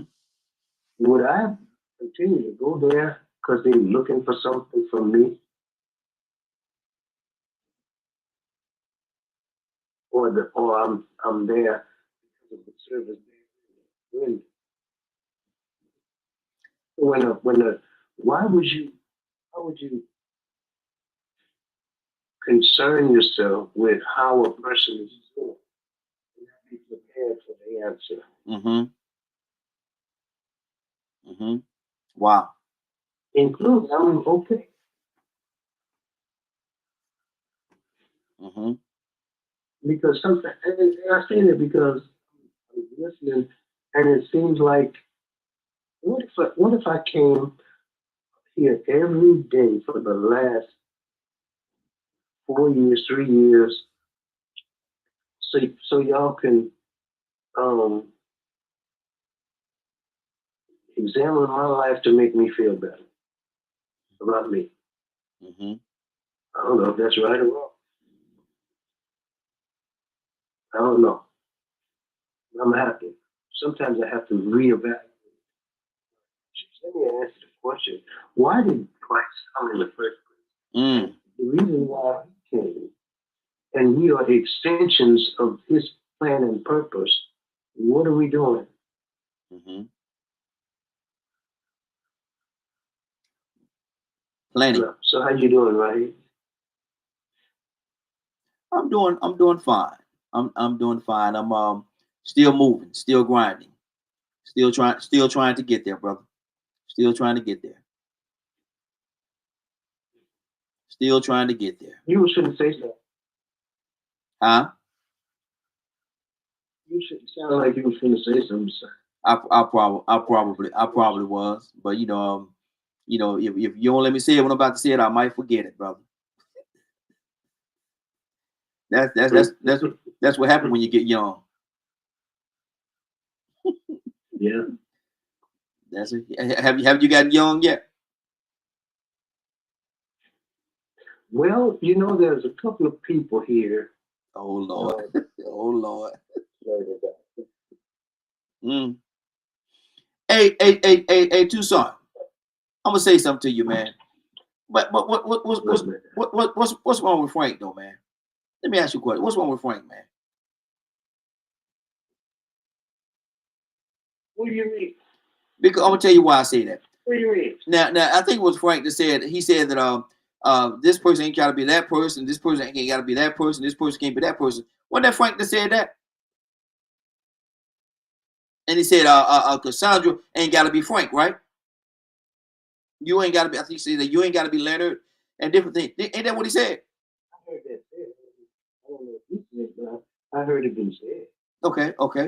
Hey Frank, was it you that said that? Was that you that said that? Where you going right here? I'm just asking. Going? I'm just asking. And wasn't that you that said that though? Leonard ain't got to be this person. No. What I said is, and I'm not gonna go into love. Mm-hmm. I said when God has called us somewhere, No. we have to be who it is that God called us to be. Yeah, that part. Yeah, you're absolutely right. We can't have anxiety because people don't agree with us. True. That's good. But you also said that Cassandra, you gave a couple of examples. You say Cassandra can't be frank, right? Correct. So what you want her to be, a storyteller? Because somebody said if I'm being frank with you, that means I'm telling you the truth, right? I blame you. You'll get that on your way home. That's the spirit of Toussaint right there. I blame you. You say Cassandra can't be frank. Now she can't be frank about it. In the middle of you coming from the holies of the holies, he comes with that. And right in the middle. Hey, what up? What up? Goodness, bless you. Oh, I'm so glad to see you come on. Oh, Lord. Well, does she have a wall with her? I know. She reach Raheem's head from where she's at? What up? Good morning. Good morning, Raheem. Good morning, young lady. How you doing this morning? I'm doing good, Raheem. Good morning, Morning Glow. Good morning, Frank. Good morning, my sister. Every now and then I got to be silly. Every now and then, and I found an opportunity to be a little silly, and we were so serious, and I got to be silly. Break it up a little bit, but on the serious side, well, what do you say to this? If you go to somebody and you say, how you doing? And why does a person say I'm doing okay when they know they're really not? Why do they do that? Well, because maybe they don't want to visit the place that they're in. That's powerful. They don't want to visit the place that they're in. That's powerful, Willow. Maybe they don't have enough time to really tell you what is truly going on. Maybe they want to keep it to themselves. It depends on who's who. Yeah. But you know what, Raheem? Just to be truthful about it. Mm-hmm. We all have a right to choose on how we want to respond. Mm-hmm. On my first class this morning, we're trying to teach 1 Corinthians 13, teaching about love. Mm-hmm. And how love is not an emotion. We talk about agape love. Yeah. It's a choice. It's a choice. So if you want to get up this morning and God is has awakened you this morning and you want to have a good day, I choose every minute, every second of the day to have a good day. But there's going to be something that tries to intervene in what you said. Mm-hmm. So it's all about your response. You got that right to choose on how you respond to what people say. Mm-hmm. Okay. You got that right. Mm-hmm. But I choose to have a good day every day. Am I going to have a good day every day? Maybe not. But at least 98.9999% I got the right to choose how my day going to go. Exactly. That's good. And even if I was given some bad news or was told something that didn't allow me to be happy, there's a time. The Bible says that there's a time, there's seasons. And he prepares us for those seasons right here. Mm-hmm. It's all about how you respond. Exactly. Wow. Anybody got anything before we move on to the next topic? Leonard, you've been quiet for a second, brother. What's going on with you? I was just sitting here waiting actually for you to move on. Do you have a specific question? No, I just want to see that you have anything that you wanted to say on anything that was said before we move on to the next topic. I think the only comment I had is directed to people who have taken up ministry. Mhm. The thing that God gives you and the thing that God instructs you to do is between you and God. Mhm. You don't necessarily have to explain it to people. Wow. Just do what God told you to do. Good. That's good. That's It's good. not up for debate Mhm. or discussion with anyone. Yeah. That's why I don't do it. Mhm. Because if God told you that, then you should act on what God told you, not what you heard me say. And let me ask you a question, Leonard. And truth of the matter, I'm gonna ask you this question, and you only have to answer it if you don't want to. You know, just be quiet. I know your silence. I You wouldn't. not you not got there you go, that messy. There you go, that messy. But Leonard, do you think there's a part of you? Do you think there's a part of you that's running from the ministry because you come from a history of ministers? No, So I've do you, always been in ministry. no, on not every Now, I different way. don't preach. Yeah, and that's what I'm talking about. Do you think there's a Preaching part is of you that's different. running from that? Do you think there's a part of you that's running from that? No, it's just that I'm not when I am moved to do so, I do that, but it's not Hmm. for show or entertainment at all. Hmm. It doesn't fall upon me to do that. It's very personal. Yeah. Now, Okay. when people have asked me to speak at their Hmm. churches and things, I do. Hmm. But it's not something I look for or I'm soliciting Hmm. because it's So, never that way for me. do you think do you think you've ever been called? I've always done it. Mm. So I've never had this challenge with it. What I Hmm. don't really want to do it as a vocation. Hmm. I don't want to have to depend on it to pay my bills. Yeah. But I've spoke at various churches on various platforms, ministers. More of it is working in the communities and things of that nature, but it's not traditional.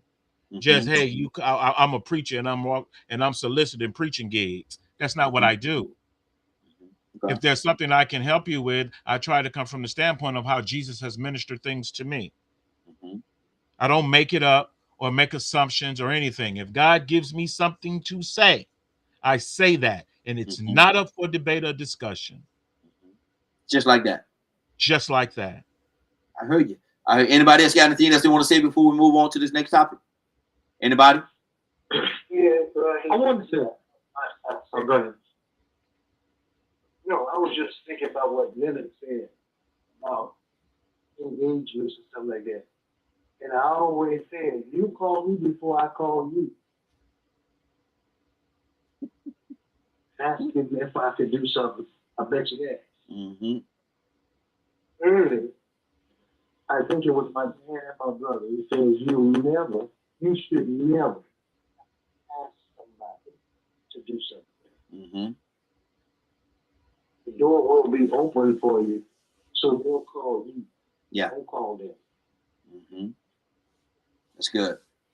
That's And good. so I agree with Leonard.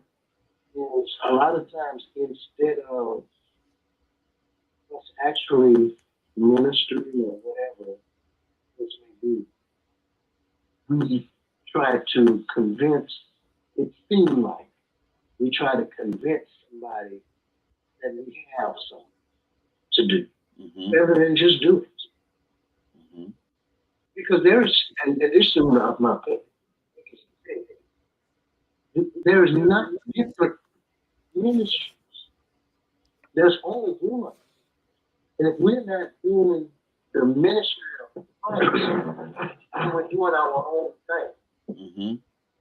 Hmm. Okay. Okay. Wow. I like what Toussaint said about it, Raheem. But people most of them are dead now. But I've been called Little Reverend Jones probably the majority of my life when I was coming up. Hmm. I'm not impressed by preachers. I love good preaching. I love the culture and the tradition. Don't get me wrong. I listen to preaching all day long. I have my favorites and things of that nature, but it's not a vocation. It's not my job. I don't ever want it to be my job. Hmm. Got you. Got Because you. see, when I do a job, I expect payment. Hmm. I don't let that get. I'm not a professional preacher, I should say. Mm-hmm. Wow. Wow. Frank, you was about to say something? I want to share this with someone that finds himself where I found myself.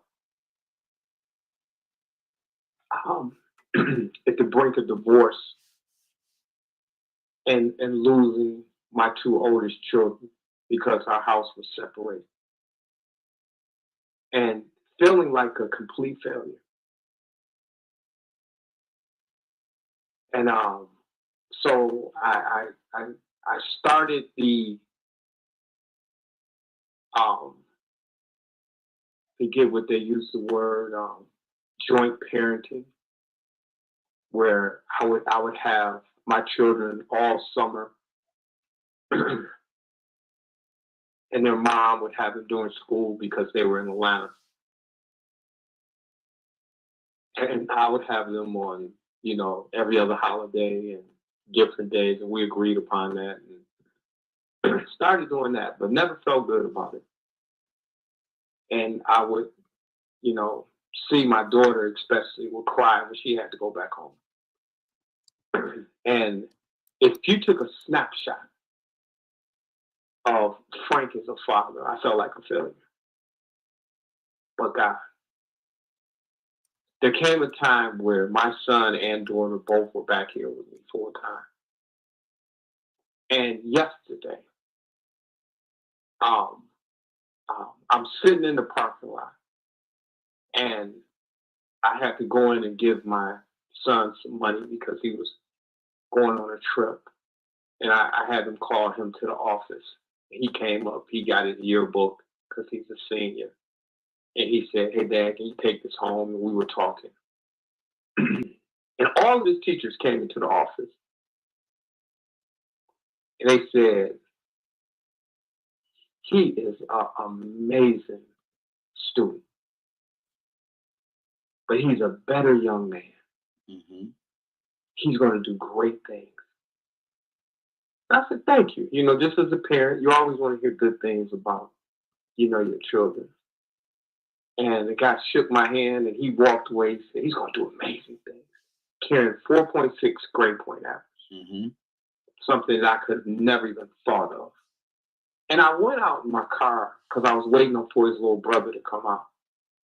And I just cried. Now, why did I cry, Raheem? I cried because I was not a slave to my failure. Because, see, I could have embraced that I'll never get it right. But no, that's who I was in the moment. And there's so many people out there that in the moment, they're going through some stuff. It don't look real good. But the reason that I found myself in that place is because I was doing my thing. And I had to begin to do God's thing. And my life turned around. Mm-hmm. And as much as you will hear me tell the stories about my son is playing basketball and my son is on his way to college, I stood in Florida courts where they was telling me that my son, my oldest son, was going to jail. And there was nothing that I could do about it. I stood on the streets of Atlanta when my son was trying to be a crip. And so a lot of times we find ourselves in places in the moment, but you don't have to be a slave to that. That doesn't have to be an end. It's not a period. There's a comma. So for whoever is going through with their child or in their life, it's not the end, man. Yeah, absolutely. Absolutely. 508-924-3521. 508-924-3521. Get ready to go to another topic. But before I do that, Cassandra, anything on your heart right now? Cassandra? No, I'm just listening. Okay. I'm just listening. Well, I'm going to go to another topic. I'm going to play this video. Right here. Yes. Right. Yes, ma'am. Before you go, can I piggyback a little bit on what Frank said? Absolutely. Absolutely. You know, that kind of help us, you know, because you learn in this life. You know, we're like trees, right here. You're like an apple tree, Hmm. and on that tree you produce apples.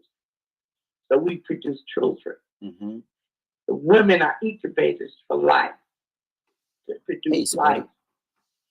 But we all may have multiple apples on that tree. Hmm.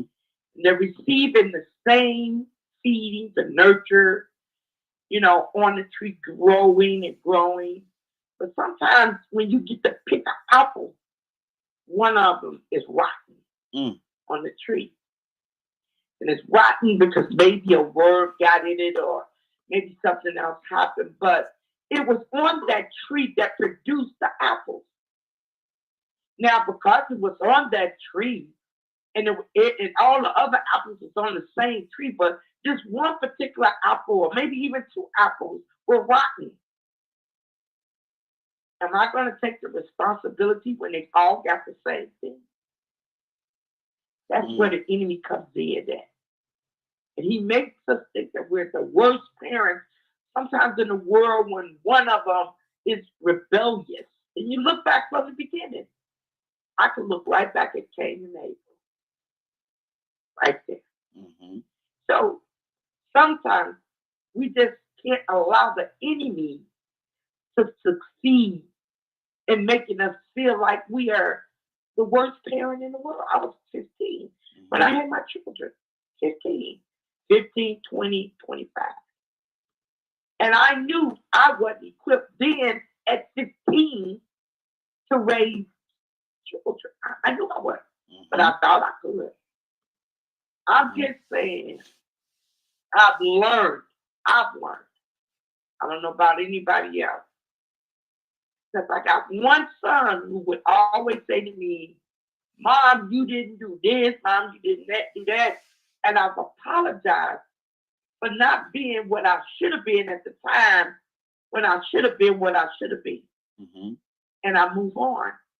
I can't allow that to be a fall and chain up for my life. Hmm. Exactly. Because everybody goes through that kind of teaching in life. Hmm. That Exactly. we've grown from the place that we came from. And I just wanted to share that.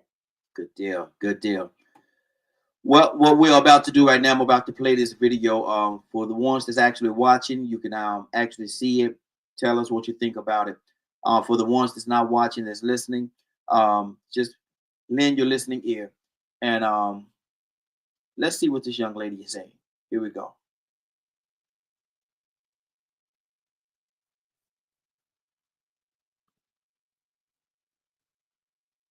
Come here, baby. Come a little closer. All of you. I want you to hear me, not just with your ears, but with your spirit. You see this face, these wrinkles, these gray hairs.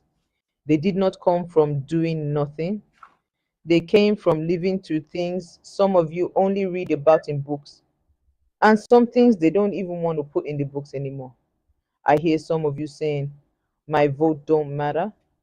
I hear some of you saying, ain't nothing gonna change. I hear some of you saying, politics ain't got nothing to do with me. Baby, let me tell you something with love, but let me tell it straight. Your vote matters because there were people who were beaten for trying to vote. There were people who lost their jobs for trying to vote. There were mothers and fathers who walked miles, stood in lines, faced dogs, faced guns, faced hatred, faced death, not because they wanted attention, but because they wanted freedom. And let me make something clear. Our ancestors did not just give their lives. No, baby. Too many of them had their lives taken. Taken by systems, taken by mobs, taken by fear, taken by people who knew that if black folks could vote, black folks could change things. They were not killed because they were weak. They were killed because somebody was afraid of their power. And that power is now sitting in your hands. Every time you say your vote does not matter, I need you to remember somebody bled so you could stand in that voting line. Somebody prayed so you could walk into that booth. Somebody died with the hope that one day you would not have to beg for the right to be heard. Now here we are in this year and this time, and don't fool yourself. They are still trying to take it.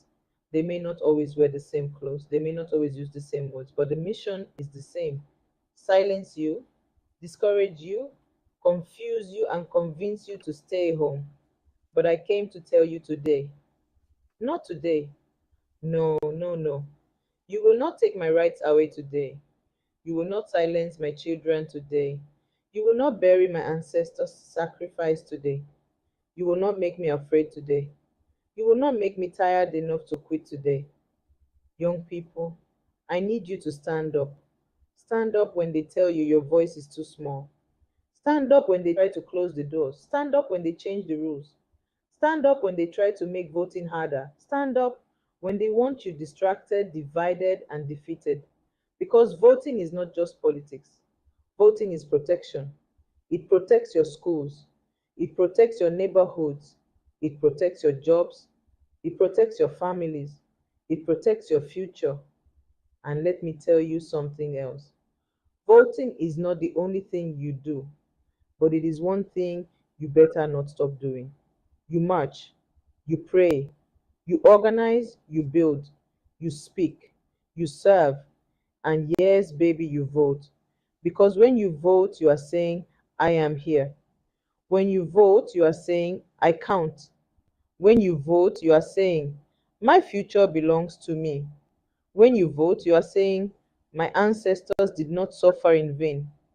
So don't let anybody make you casual about something that cost our people blood. Register, show up, take somebody with you. Check on your grandmother, check on your neighbor, check on your friends. Make sure they have a ride, make sure they know the date, make sure they know where to go. And when you walk into that voting place, don't walk in there lazy. Don't walk in there ashamed. Don't walk in there like it means nothing. Walk in there with your head up. Walk in there for the ones who never got the chance. Walk in there for the ones whose names we know. Walk in there for the ones whose names history tried to erase. Walk in there for your children's children. And when you cast that vote, you let the world know I am not silent. I am not powerless. I am not asleep. I am not giving up what my people died for. Not today. Say it with me. Not today. You will not take my rights away today. You will not take my voice away today. You will not take my future away today. Stand up, young people. Be heard. Vote like somebody paid the price for it because they did. Leonard, Yes, Leonard, sir. what did you hear in that? Resilience. It is what the ancestors want us to know. I'm not a stranger to this message. Mm-hmm. It is everything that I do. So I'm always on the part of encouraging people in that fashion. There are some things we must do, and there's some things people just sit around and talk about. Mm-hmm. The doers are how we're surviving. Mm-hmm. More people need to be doers. You know She how covered. it starts? It starts with you. That's how it starts. You know how respect starts in this? It starts with you. You start respecting everybody first. Don't go Mm-hmm. tell somebody else what they should do. You can't speak Leonard, on things. Go ahead. no, no, no. I was just gonna say she covered a whole lot, didn't she? Um, Because of the sincerity of it. It is a complete thought. Unlike some people very ever have, they just got bits and pieces. Mm-hmm. Yeah. Just throw up your hands and you don't know what to do. Then go sit down on the sideline. Mm-hmm. There are things that we must do. Mm-hmm. And sitting around complaining about everything is not it. If you can't, I hear people always, if I want to use the word in a different exploitation, Mm-hmm. and I don't like people who exploit the culture. Mm-hmm. You wanna, oh, black is beautiful, black is this, black is that, but you don't do nothing. Mm. Being Wow. black ain't hard. You ain't had nothing to do with it. You came here and people called you black Mm-hmm. and they treated you black. That's a social construct of someone else's imagination. You're more than that. You deserve more than that. This is why I don't link myself to miserable individuals, Mm-hmm. hopelessness, and people Wow. that feel that they can't do nothing. I don't even sit on their bench. I like Get in this. church. I like in church how the bishop Shields, he'll say, I don't know what you came to do, but I came to praise the Lord. So if you sitting by somebody with their arms folded and they look like they don't want to say nothing to no, excuse me, I need to move to the Mm-hmm. praising bench Yeah. Yeah. where people Get this. came. That's what my perception of my religion and my relationship. I go into the temple to worship and I come out to serve. Get it. Stay right there for a second. Hold on. Let me go. Willow! Willow, what did you hear in that? Well, what I heard was your voice. Your voice. Mm-hmm. That's your voice when you vote. Mm-hmm. It's your voice. So many people have died that give us the opportunity to use our voice because before we was muted. We didn't have one. Mm-hmm. We didn't have a say-so. We didn't have an opportunity. But now that we do, don't take it for granted. Mm-hmm. Utilize that. So many people in the past did die for that. But people don't realize that we're vessels by Him. We're servants. We're being utilized. You're either going to be utilized by the system or you're going to allow God to use you to serve your purpose. We got a voice right here. Use your voice. There's so many people that don't have a voice, wish they did. But even those can utilize a voice during voting. And that's kind of what I heard right. That's good. That's good. That's good. Cassandra Alexander Green, what did you hear?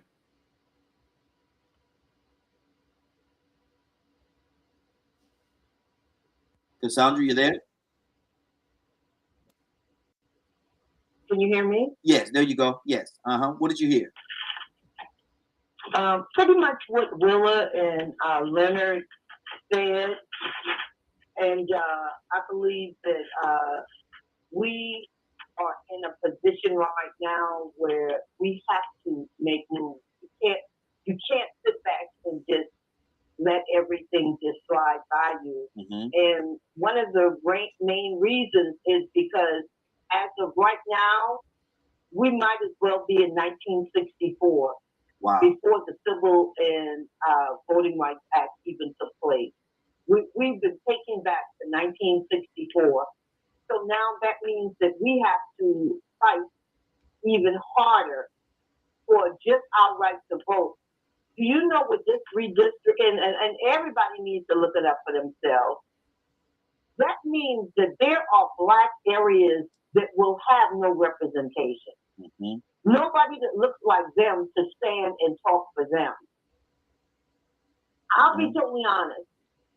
A white person trying to represent the area that I live in, they're not going to be very effective. First of all, they have no clue as to what the needs of my community is. They have no idea. So you're making decisions based on what? I'm just saying. What are your decisions being based on? Because you don't know anything about us. You don't know about what our needs are. You just know that they have redistricted, they set new maps that give white people the authority to pretty much run every community in this country. Mm-hmm. And I'm going to end with this. On Saturday, excuse me, sorry. On Saturday, I'm going to be in Montgomery, Alabama, with the Black Vote Matters people from around the country. People are coming from around the country to discuss what they have just done, what the Supreme Court just did, and the damage that it will cause to Black communities. So please be praying for that. We have to do something right now. I don't know how drastic it needs to be, but I know we need to do something. So please pray for this. Come together this march on Saturday in Montgomery, Alabama. Exactly. That's good. And hopefully I'll see you. Also, Miss Cassandra, I'm going to post the link. I'm going to post the link, Raheem. Yes. To DKM. Okay. So if you're in anybody who is interested, you go to that link. And that's how you sign up to get involved. You can volunteer for different things if you want, especially if you want to go there. But that's what she's talking about is very important. Mobilization means moving. And that's what we have to do. Exactly. And we have to take it more seriously because things depend on that. Our sick and elderly, they're just proposing a bill now to cut the Medicaid for hospice. Good Lord. Yep. Good Lord. Okay. Yep. So don't tell me anything about what don't matter. That's why if you really want to provoke me, talk about say, well, ain't nothing changed or whatever. I'm gonna hear out what you got to say to see if you got any relevant issues first. But then I'm gonna nail you to the cross. Wow. Let me go to hold on. Let me go to Frank. Frank, what's on your heart? What did you hear, brother? Toussaint, coming to you next. The young lady spoke. What did you hear? I love the image. I love what was being said. But you know what is sad, Raheem? Is that we see a piece like that and we say, that is exceptionary. And it was so common. That's what you set on in your kitchen or on your step or anywhere, any given time. And you got that teaching throughout your life. And now we see it and we go, wow. Wow. But that's what our elders taught us. Yeah. Yeah. That was the foundation. Those were the principles that we grew up on. And that's what's missing. And I thank God that Cassandra brought this up because I wanted to say something about this the other day and I just lost my train of thought. How are we allowing the Supreme Court to even exist when they are breaking laws the way they are? They're doing things that are illegal. How do you give any man the right to commit crimes and saying that nothing will happen to you? You don't have the power to do that. Yeah. At some point, we have to get rid of every person on that Supreme Court, black and white. Because if you stand by and allow them to do the things that they're doing, you're part of it. So I have friends that left yesterday to go to Alabama. They're there now. And we have a lot to do. But it's just, we have to be a part of everything that's going on. Not just voting. We do have to vote, but we need to be everywhere that any bill that is being passed, we need to begin to punish people for the things that they're doing to us that are criminal. Exactly. I shared the link that Leonard and Cassandra was talking about. It's actually on the screen right now. So if anybody care to grab that link, please grab that link and utilize it. Very important. It's on the screen right now. So, and it's on the screen right now. And I promise you, it's gonna be on the screen at 3 o'clock at the rebroadcast as well. And so, you do have access. Don't say you didn't have access to it, because you do. We just gave it to you. Tucson, what did you hear the young lady saying?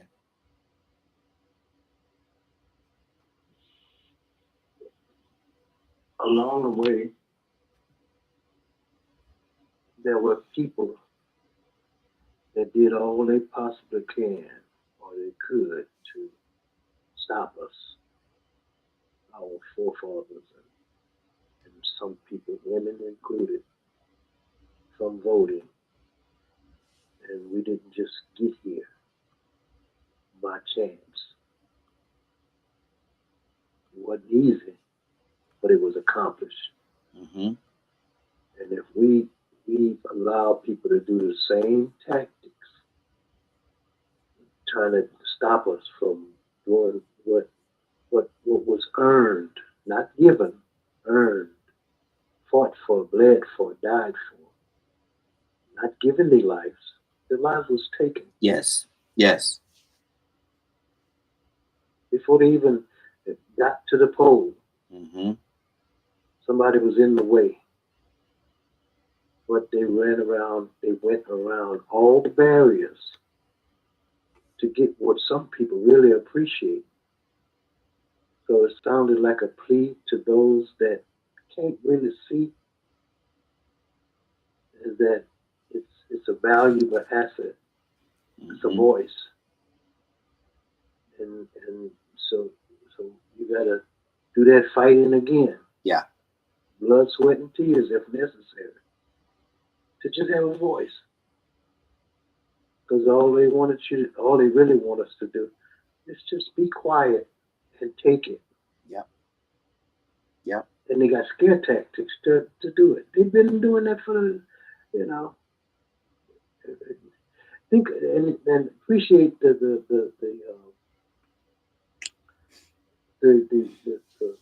video. But we know real people in our neighborhood can tell you the same thing. Yeah. Yeah. Go talk to them old folks. Mm-hmm. Ask them how they got here and see the expressions and the emotional attitude that they'll express to you. Listen. And then when you finish listening to them, go back out there and vote. Yeah. And if you got to stay all day in the line or go to a different line because they changed the line, do that because it's necessary. Exactly. That's good. That's good. Rico, good morning, sir. How you doing this morning? I'm happy to see another beautiful day of life. How everybody doing, man? Hey, doing good. Did you see the video I just played? I wasn't paying attention to it. Oh, okay. It was talking about voting and the importance of voting and how we've lost a lot. Well, they're trying to take a lot of our rights to vote, and trying to and it also talking about how a lot of people, our ancestors, did not give their lives, but a lot of times their lives was taken for your right to vote today. What do you say to that, Rico? Oh yeah, those are true facts that we've been speaking on for a long time. But I think my problem is the fact that we even have to have these conversations because that should have been known almost like second nature in our community because of how important it is.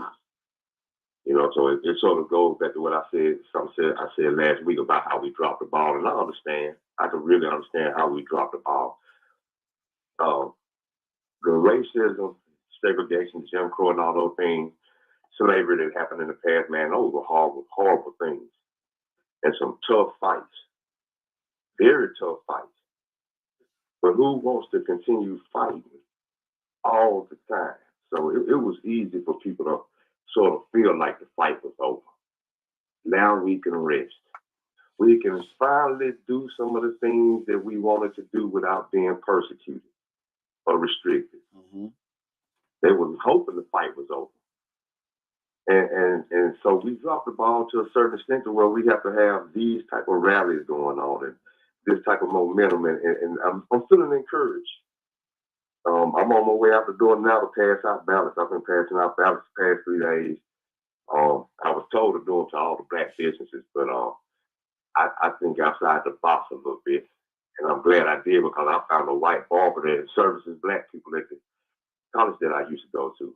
He was more than happy to take those sample ballots I was passing out. Mm-hmm.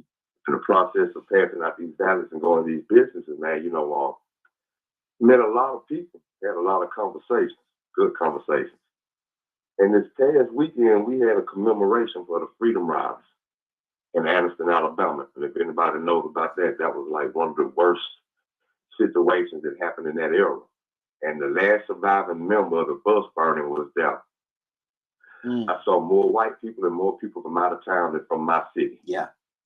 They had 3 different locations that they had festivities. I left the first one, came to Atlanta for about 3 or 4 hours, and then came back here for the last one. Crowd still the same.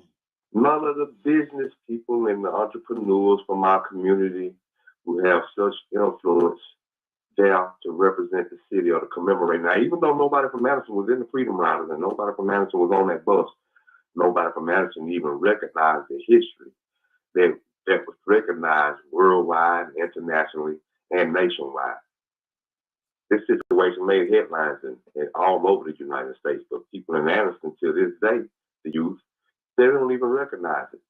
The NAACP president told me he went to the high school to try to get a bus of kids, seniors, to come to the Freedom Rider events that they have every year. And he had to stop to ask them if they knew about it. And this 98% majority black school, only 2 children in the senior class knew about the Freedom Riders bus party. Wow. But we have 3 locations to commemorate everything that happened, where they first spiked the tires and sabotaged them, and then where they actually tried to burn them alive on the bus. In your very city. So I'm feeling encouraged, but I'm also disappointed because I saw how somebody didn't take the opportunity to teach their children about how important the vote was and how important representation was. But now we're sort of understanding what this up around and find out thing might think. Sometimes you have to get pushed into doing something that you need to do. So as I'm having a conversation with this guy yesterday, he was sort of sounding hopeless a little bit. I wanted to put the sample ballots in his restaurant. And he wasn't there, but the girl that was there said, let me call my boss. I get on the phone with him, and he's talking hopeless, like he doesn't want to be involved. But mind you, this same guy was at the Freedom Rider event Saturday making money. Wow. Another black person from my city was down there making money. Everybody else that was there from out of town that had to do something with these festivities was giving everything away free. Look at that. They found a reason to come, but they had to find a way to make money. But as I'm talking to him and he's asking me, he said, well, man, what is it we need to do? I don't know what's been going on with the Supreme Court. I don't know what's going on May 19th. I don't know what's going on at the State House. So I had to break it all down to him on the phone, and then he asked me, what do we need to do? And I told him that we need to show just as much interest and excitement as we do to make money and become black entrepreneurs towards being responsible about our vote and knowing our history, knowing the conditions that we live in over here. Good deal. Because evidently we have lost our focus. Okay. Anybody have anything you want to say to that?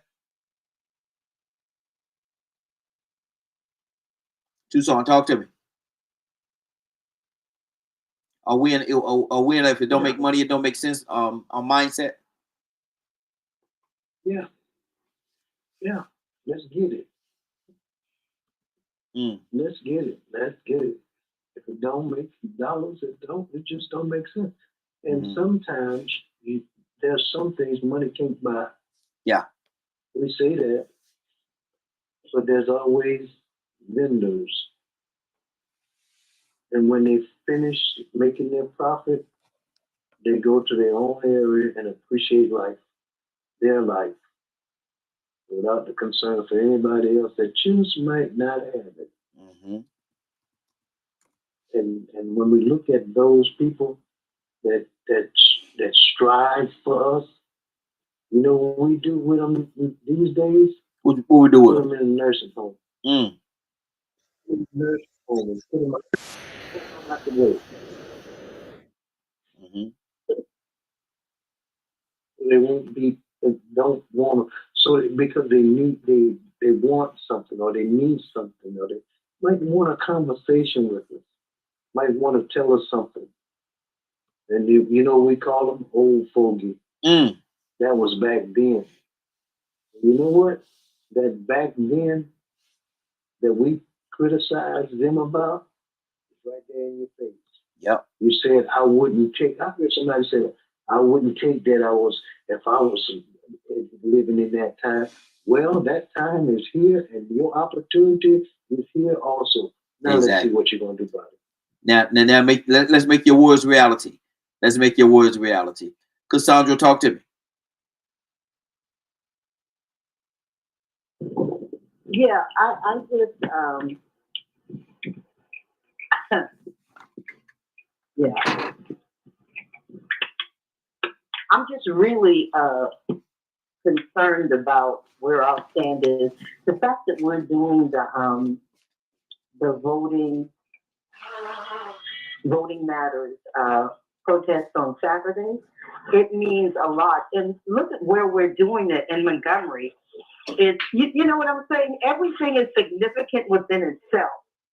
So it's important for us to show up right now, make a strategy, mobilize and make a strategy as to what we're going to do about what is happening to us. Now, we can sit idly by and act like it's not important, or we can get out there and have a plan and make some moves. It's essential right now, guys. It is. It is absolutely essential. Absolutely. I'm just saying. Absolutely. Absolutely. Whoa! Yeah, I agree with Mr. Sanders. Mm-hmm. You just gotta bust that move. Mm-hmm. You gotta do it not only in Montgomery but all over the world. Yeah. Yeah. Things have got to change, right here. They have to. And we got to be the change makers. Mm-hmm. Just like you had that young man on for Monday. You know, we got to know what the when and what the how about them. You know, we got to have a discernment about, you know, who we're voting for. Yeah, exactly. You know, it just can't be something that we don't see as important because we try to prepare the world for the next generation. Exactly. Well, I agree. Have to. Christopher O'Grady, good morning, sir. How you doing this morning? Good morning, sir, for coming late to class this morning. Hey, I'm glad you're here, brother. I'm glad you're here. We're talking about voting and how they're trying to take the votes away from us and take our ability to vote and be represented away. And I played a clip where a young lady, she was saying that a lot of our ancestors went through so much for us to have the right to vote. In some instances, not gave their life, but had their lives taken because they wanted to make sure that we had the right to vote. Christopher, how important is it that we have the right to vote? And does it make a difference?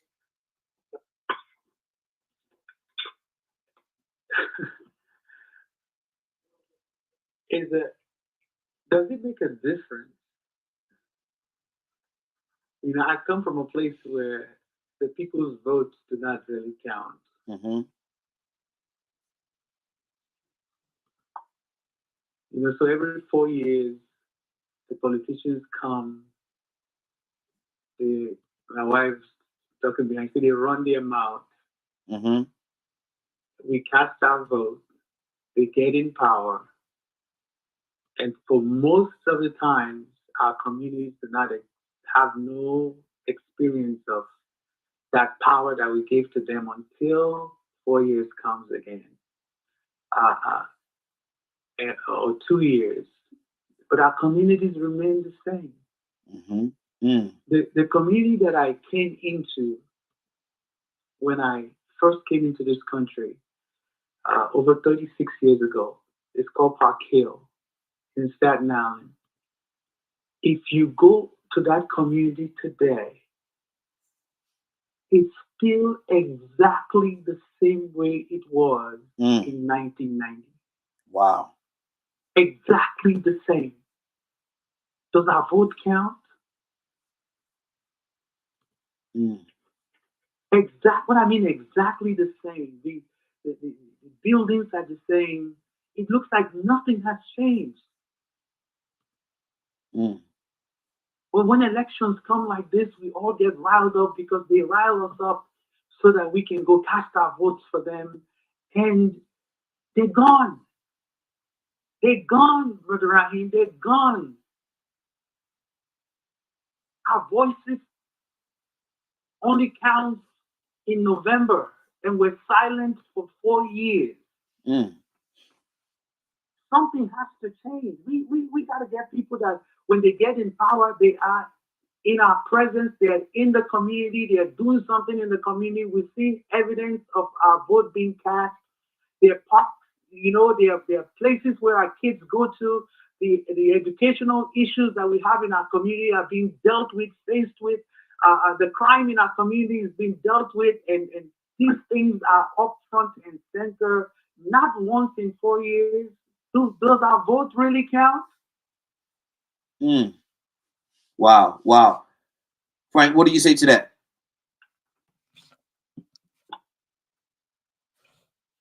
The question I have to ask us is that the average cost of a renovation for your kitchen is somewhere between $10,000 and $20,000.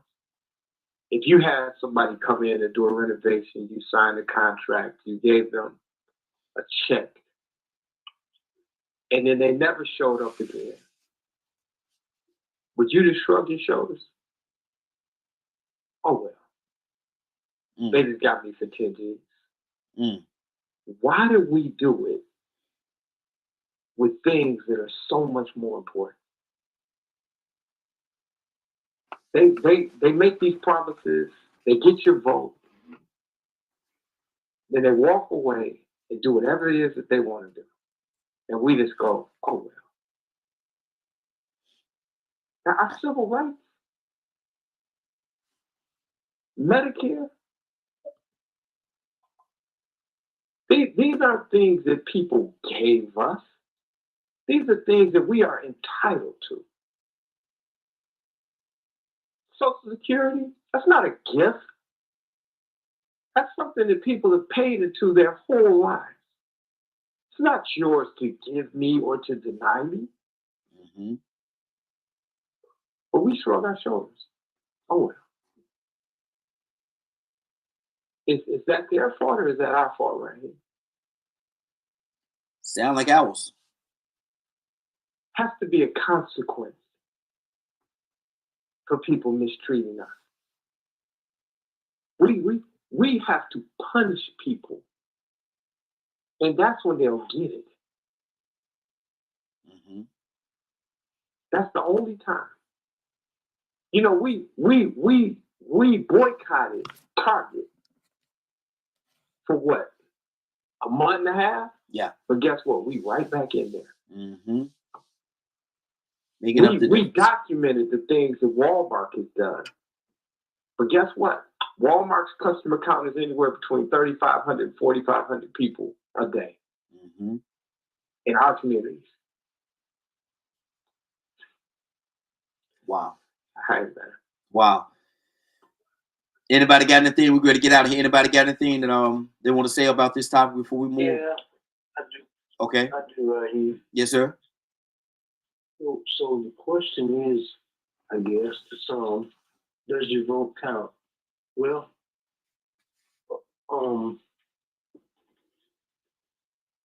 do you want to go back or forward? That's the question I would say. Mm-hmm. When you see them changing zones so nobody represents you, do you think your vote count? Mm. It does. Yeah. Not only when it's time to vote, but from this point on, I don't care if it's a PPE, what do you call it, parent teacher meeting, city council meeting, you can do that. Yeah. And let your voice be heard. And it's possible. you like this one guy tells them y'all need to shut up, boy. Mm. You see that? They got nerve. Just want you to be quiet. Yeah. Just because somebody tells you to be quiet, you gonna shut up? Yeah. It doesn't matter. Yeah. It doesn't matter.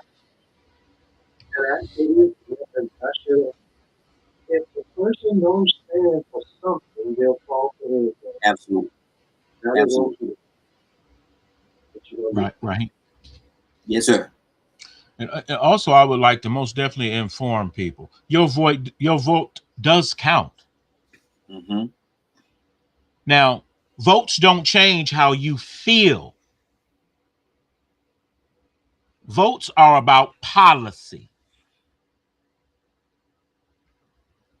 If you want policy and law to change, voting does that.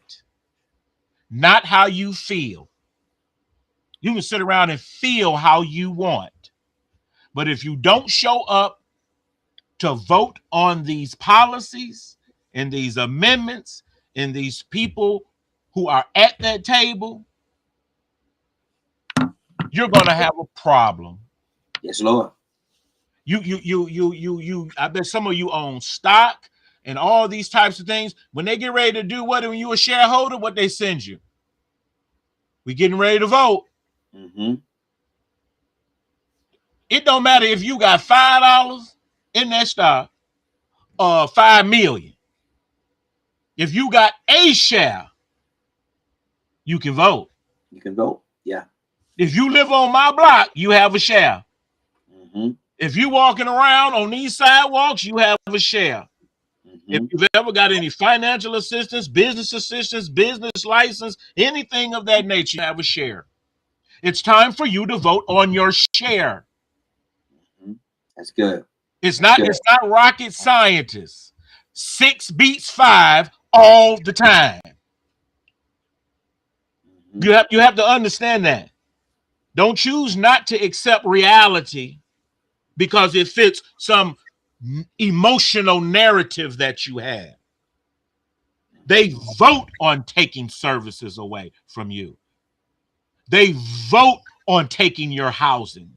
They vote on taking your food, your supplemental food assistance programs. They vote on taking Meals on Wheels. They vote on taking away your access to quality health care.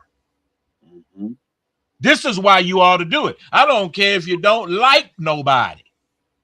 You at least ought to go down there and vote for yourself. Mm-hmm. And what it is that you need and what it is that you want. And then I wrote myself in. When I wanted to vote a couple of times. I wrote my own name on there, man, and I didn't win, man. I wonder why. I know some people that do that. I just had a big argument with somebody. As a matter of fact, I dealt with this one person who constantly wanted to run for office on what they call write-in. Yeah. Yeah. And he wanted to encourage people, if you just go down there and vote for me, just write my name in. Why would I do that for you when you ain't even invested in the process itself to let anybody know that you actually serious about running in a race for people's vote? I wrote my name on there though. A couple times I wrote my name on there, man. I told my wife, I said, baby, right. Vote for me. I said, vote for me, baby. So I hope I got two votes. I got a new voter in my house. My son will be voting for the first time. He's just because he's 18. And for my wife and my sons, you know what? I go in and I print out a ballot. Mm-hmm. This is what keeps us in business. Mm-hmm. There you go. That's good. Now I'm going to select the ones that I'm going to vote for. Mm-hmm. And you select the ones that you want to vote for. Mm-hmm. Yeah. And I just want you to be prepared for that. They teach this. Stop talking about what people ain't in schools if you ain't sitting in class, because they teaching it. Yeah. But because people had this narrative that everybody else dumb and ain't nobody else paying attention. No, some people don't care. They know. Everybody that's been here know how it works.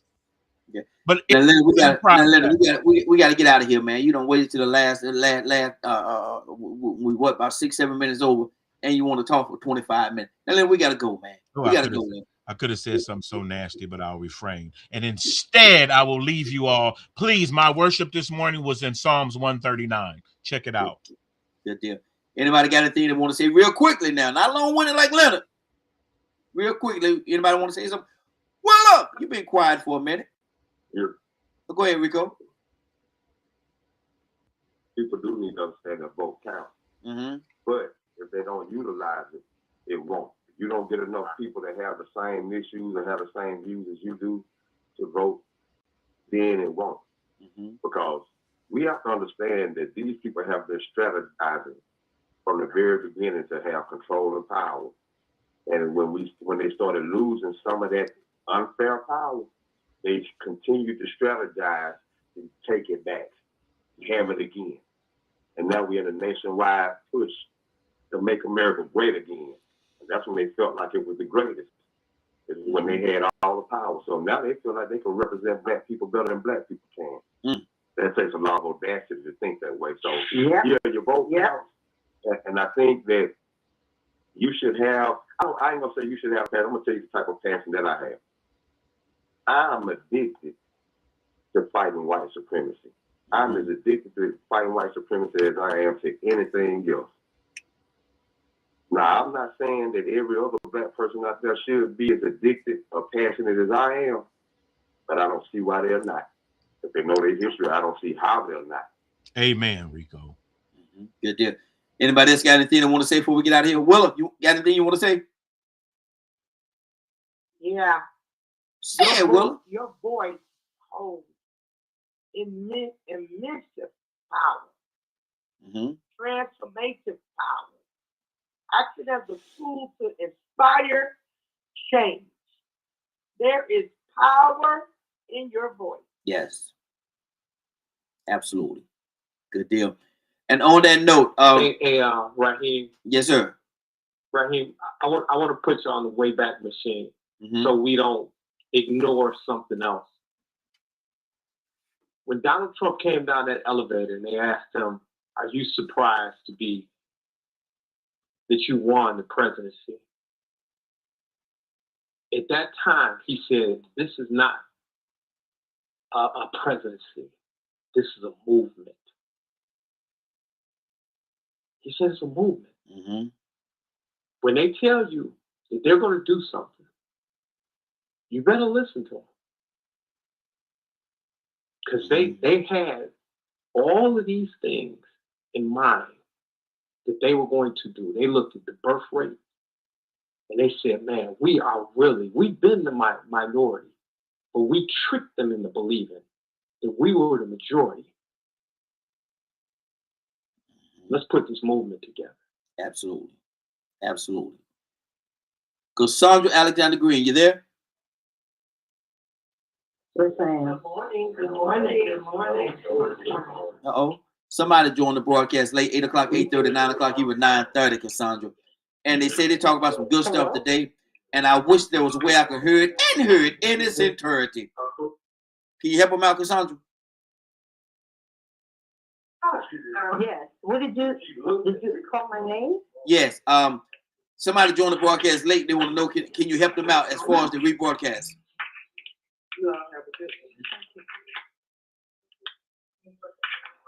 Yeah, we can help them. If you missed any part of the show and would like to see or hear it in its entirety, tune into DKMMediaGroup.com at 3 p.m. Eastern Standard Time. Once again, if you missed any part of the show and would like to see or hear it in its entirety, tune into DKMMediaGroup.com at 3 p.m. Eastern Standard Time. Raheem, I'm getting ready to get off. Can I ask Willa? I'm seeing another specialist this morning, so Okay. can I ask Willa to pray when she does? Could she say a prayer for me as well? Willa? But I'll see you guys tomorrow. Absolutely. Absolutely. Thanks, Cassandra. Appreciate you.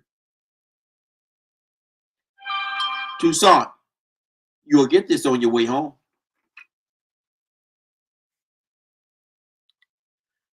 I think most of the time we say, yea, though I walk through the valley and the shadows of death, I fear no evil, for thou art with me. Thy rod and thy staff, they comfort me.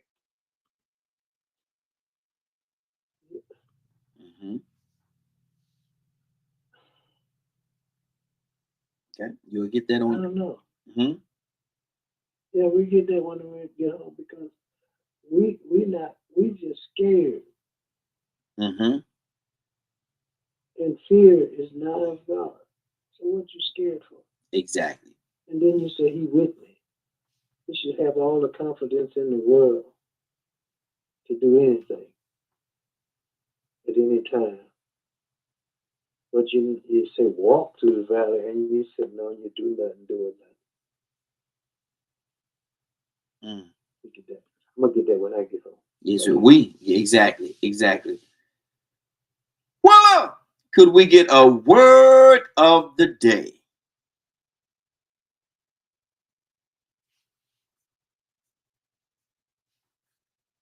Willa?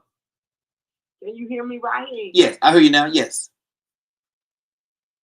I'm still trying to get my voice together. I spoke on Sunday. Oh, okay. And I just want to say this, regardless of what the enemy is showing us, God is still in control. So I want everybody to read Proverbs 3. When it says, Proverbs 3 and 5, trust in the Lord with all your heart. Mm-hmm. Do not depend on your own understanding. Seek his will in all you do, and he will show you which path to take in using your voice. And that's the word of today right here. Good deal. We are about to get out of here. Anybody got anything? Sometimes somebody else got something they want to say. Who is it?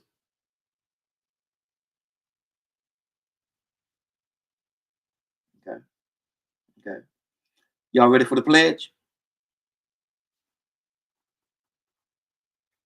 Y'all ready for the pledge?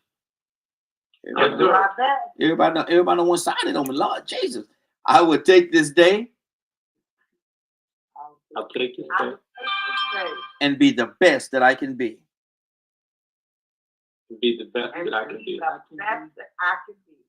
Do the best that I can. Do the best that I can. And help as many people as I can to do the same thing.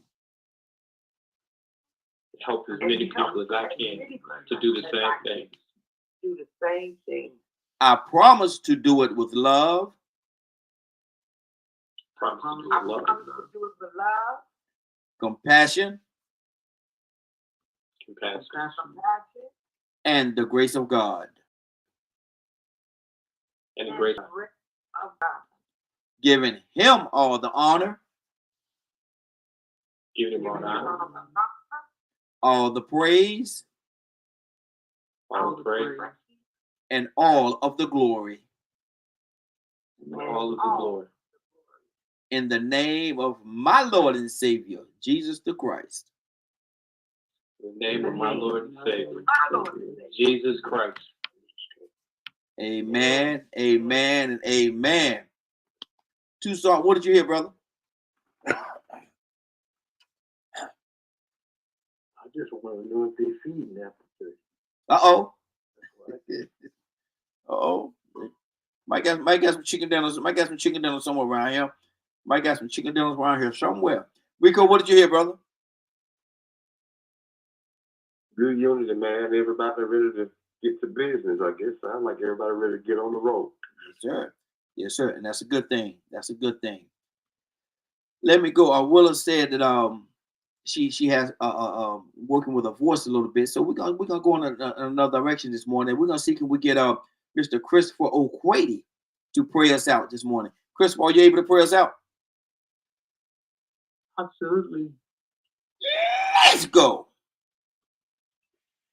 Father, we thank you for the grace that you've given to us through your Son, Jesus Christ. Father, you've given us your life, given us your very nature. Because you so loved the world that you gave us your only begotten Son, that whosoever believes in him would not perish but have everlasting life. Father, in your design, you put your life in us. Christ came, he died, suffered on the cross so that your life must be resurrected. Father, in this moment, in dark times that we're May the light of your nature, may the love of your nature, and may the light that you planted us begin to manifest in the name of Jesus. And everywhere darkness is operating, even if it's in our bodies, in our family, in our community, let your light begin to shine. Everywhere that death has its grip in our community, let light begin to manifest in the name of Jesus. But I pray for everyone listening that not only will we be not only will we experience life, but God, that will be agents of your life. That will carry your life everywhere we go today, and that people will see you in it through us. God, we pray for our sister Cassandra this morning in the name of Jesus. As she goes into that doctor's office, we speak to every disease, we speak to every sickness in our body. We tender the blood of Jesus and the sacrifice that Jesus paid for our healing, and begin to decree and declare that healing manifests in our body now. In Jesus' name, every sickness goes into remission and is legal in our body. Thank you. Honor you, and life manifests in our sister in Jesus' name. Amen. God bless everyone. God bless you. Amen. Amen. Yes, sir. Yes, sir. Amen.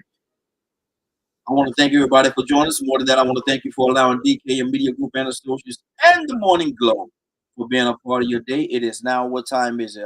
10:16. It is now 10:17, and you're about to exit the Morning Glow. But before you go, I want you to do me two favors, if you will.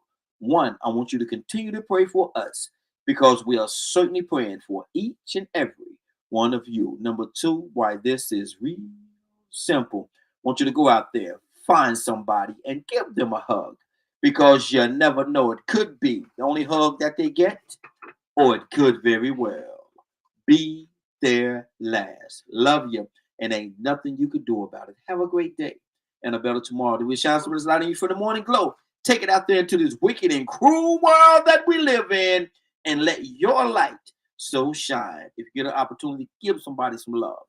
You just might find some love in return. Won't that be a beautiful thing? Have a great day. Take care of each other. And please, please, please be blessed. Give somebody some love and truth. They would appreciate it. And I'm sure that you will as well. Have a great day. Talk to you tomorrow morning, if God says the same. Have a great day, y'all. Love you. Be blessed. And take care of one another.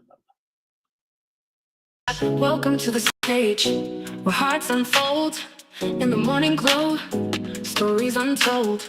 Let's paint with words a masterpiece of art, where dialogues bloom, igniting every heart. Let's tap into the ocean of thoughts, where waves of healing gently salt. Let's paint with words a masterpiece of art, where dialogues bloom, igniting every heart. Let's dive into the ocean of thoughts, where waves of healing gently sought. Together we'll mend, stitch by stitch, in the morning glow. Let's make the switch. A symphony of voices, harmonizing the air, echoing truth, banishing despair. Let's sow seeds of unity, watch them grow in this garden of hope under the morning glow. Let's bridge the gaps, erase the line, in the tapestry of hearts let love shine. With every word, a step we take towards a brighter dawn for all our sake. Welcome to the morning glow, where dreams take flight in this realm of possibilities. Let's unite, together we stand, hand in hand, healing the nation across the land.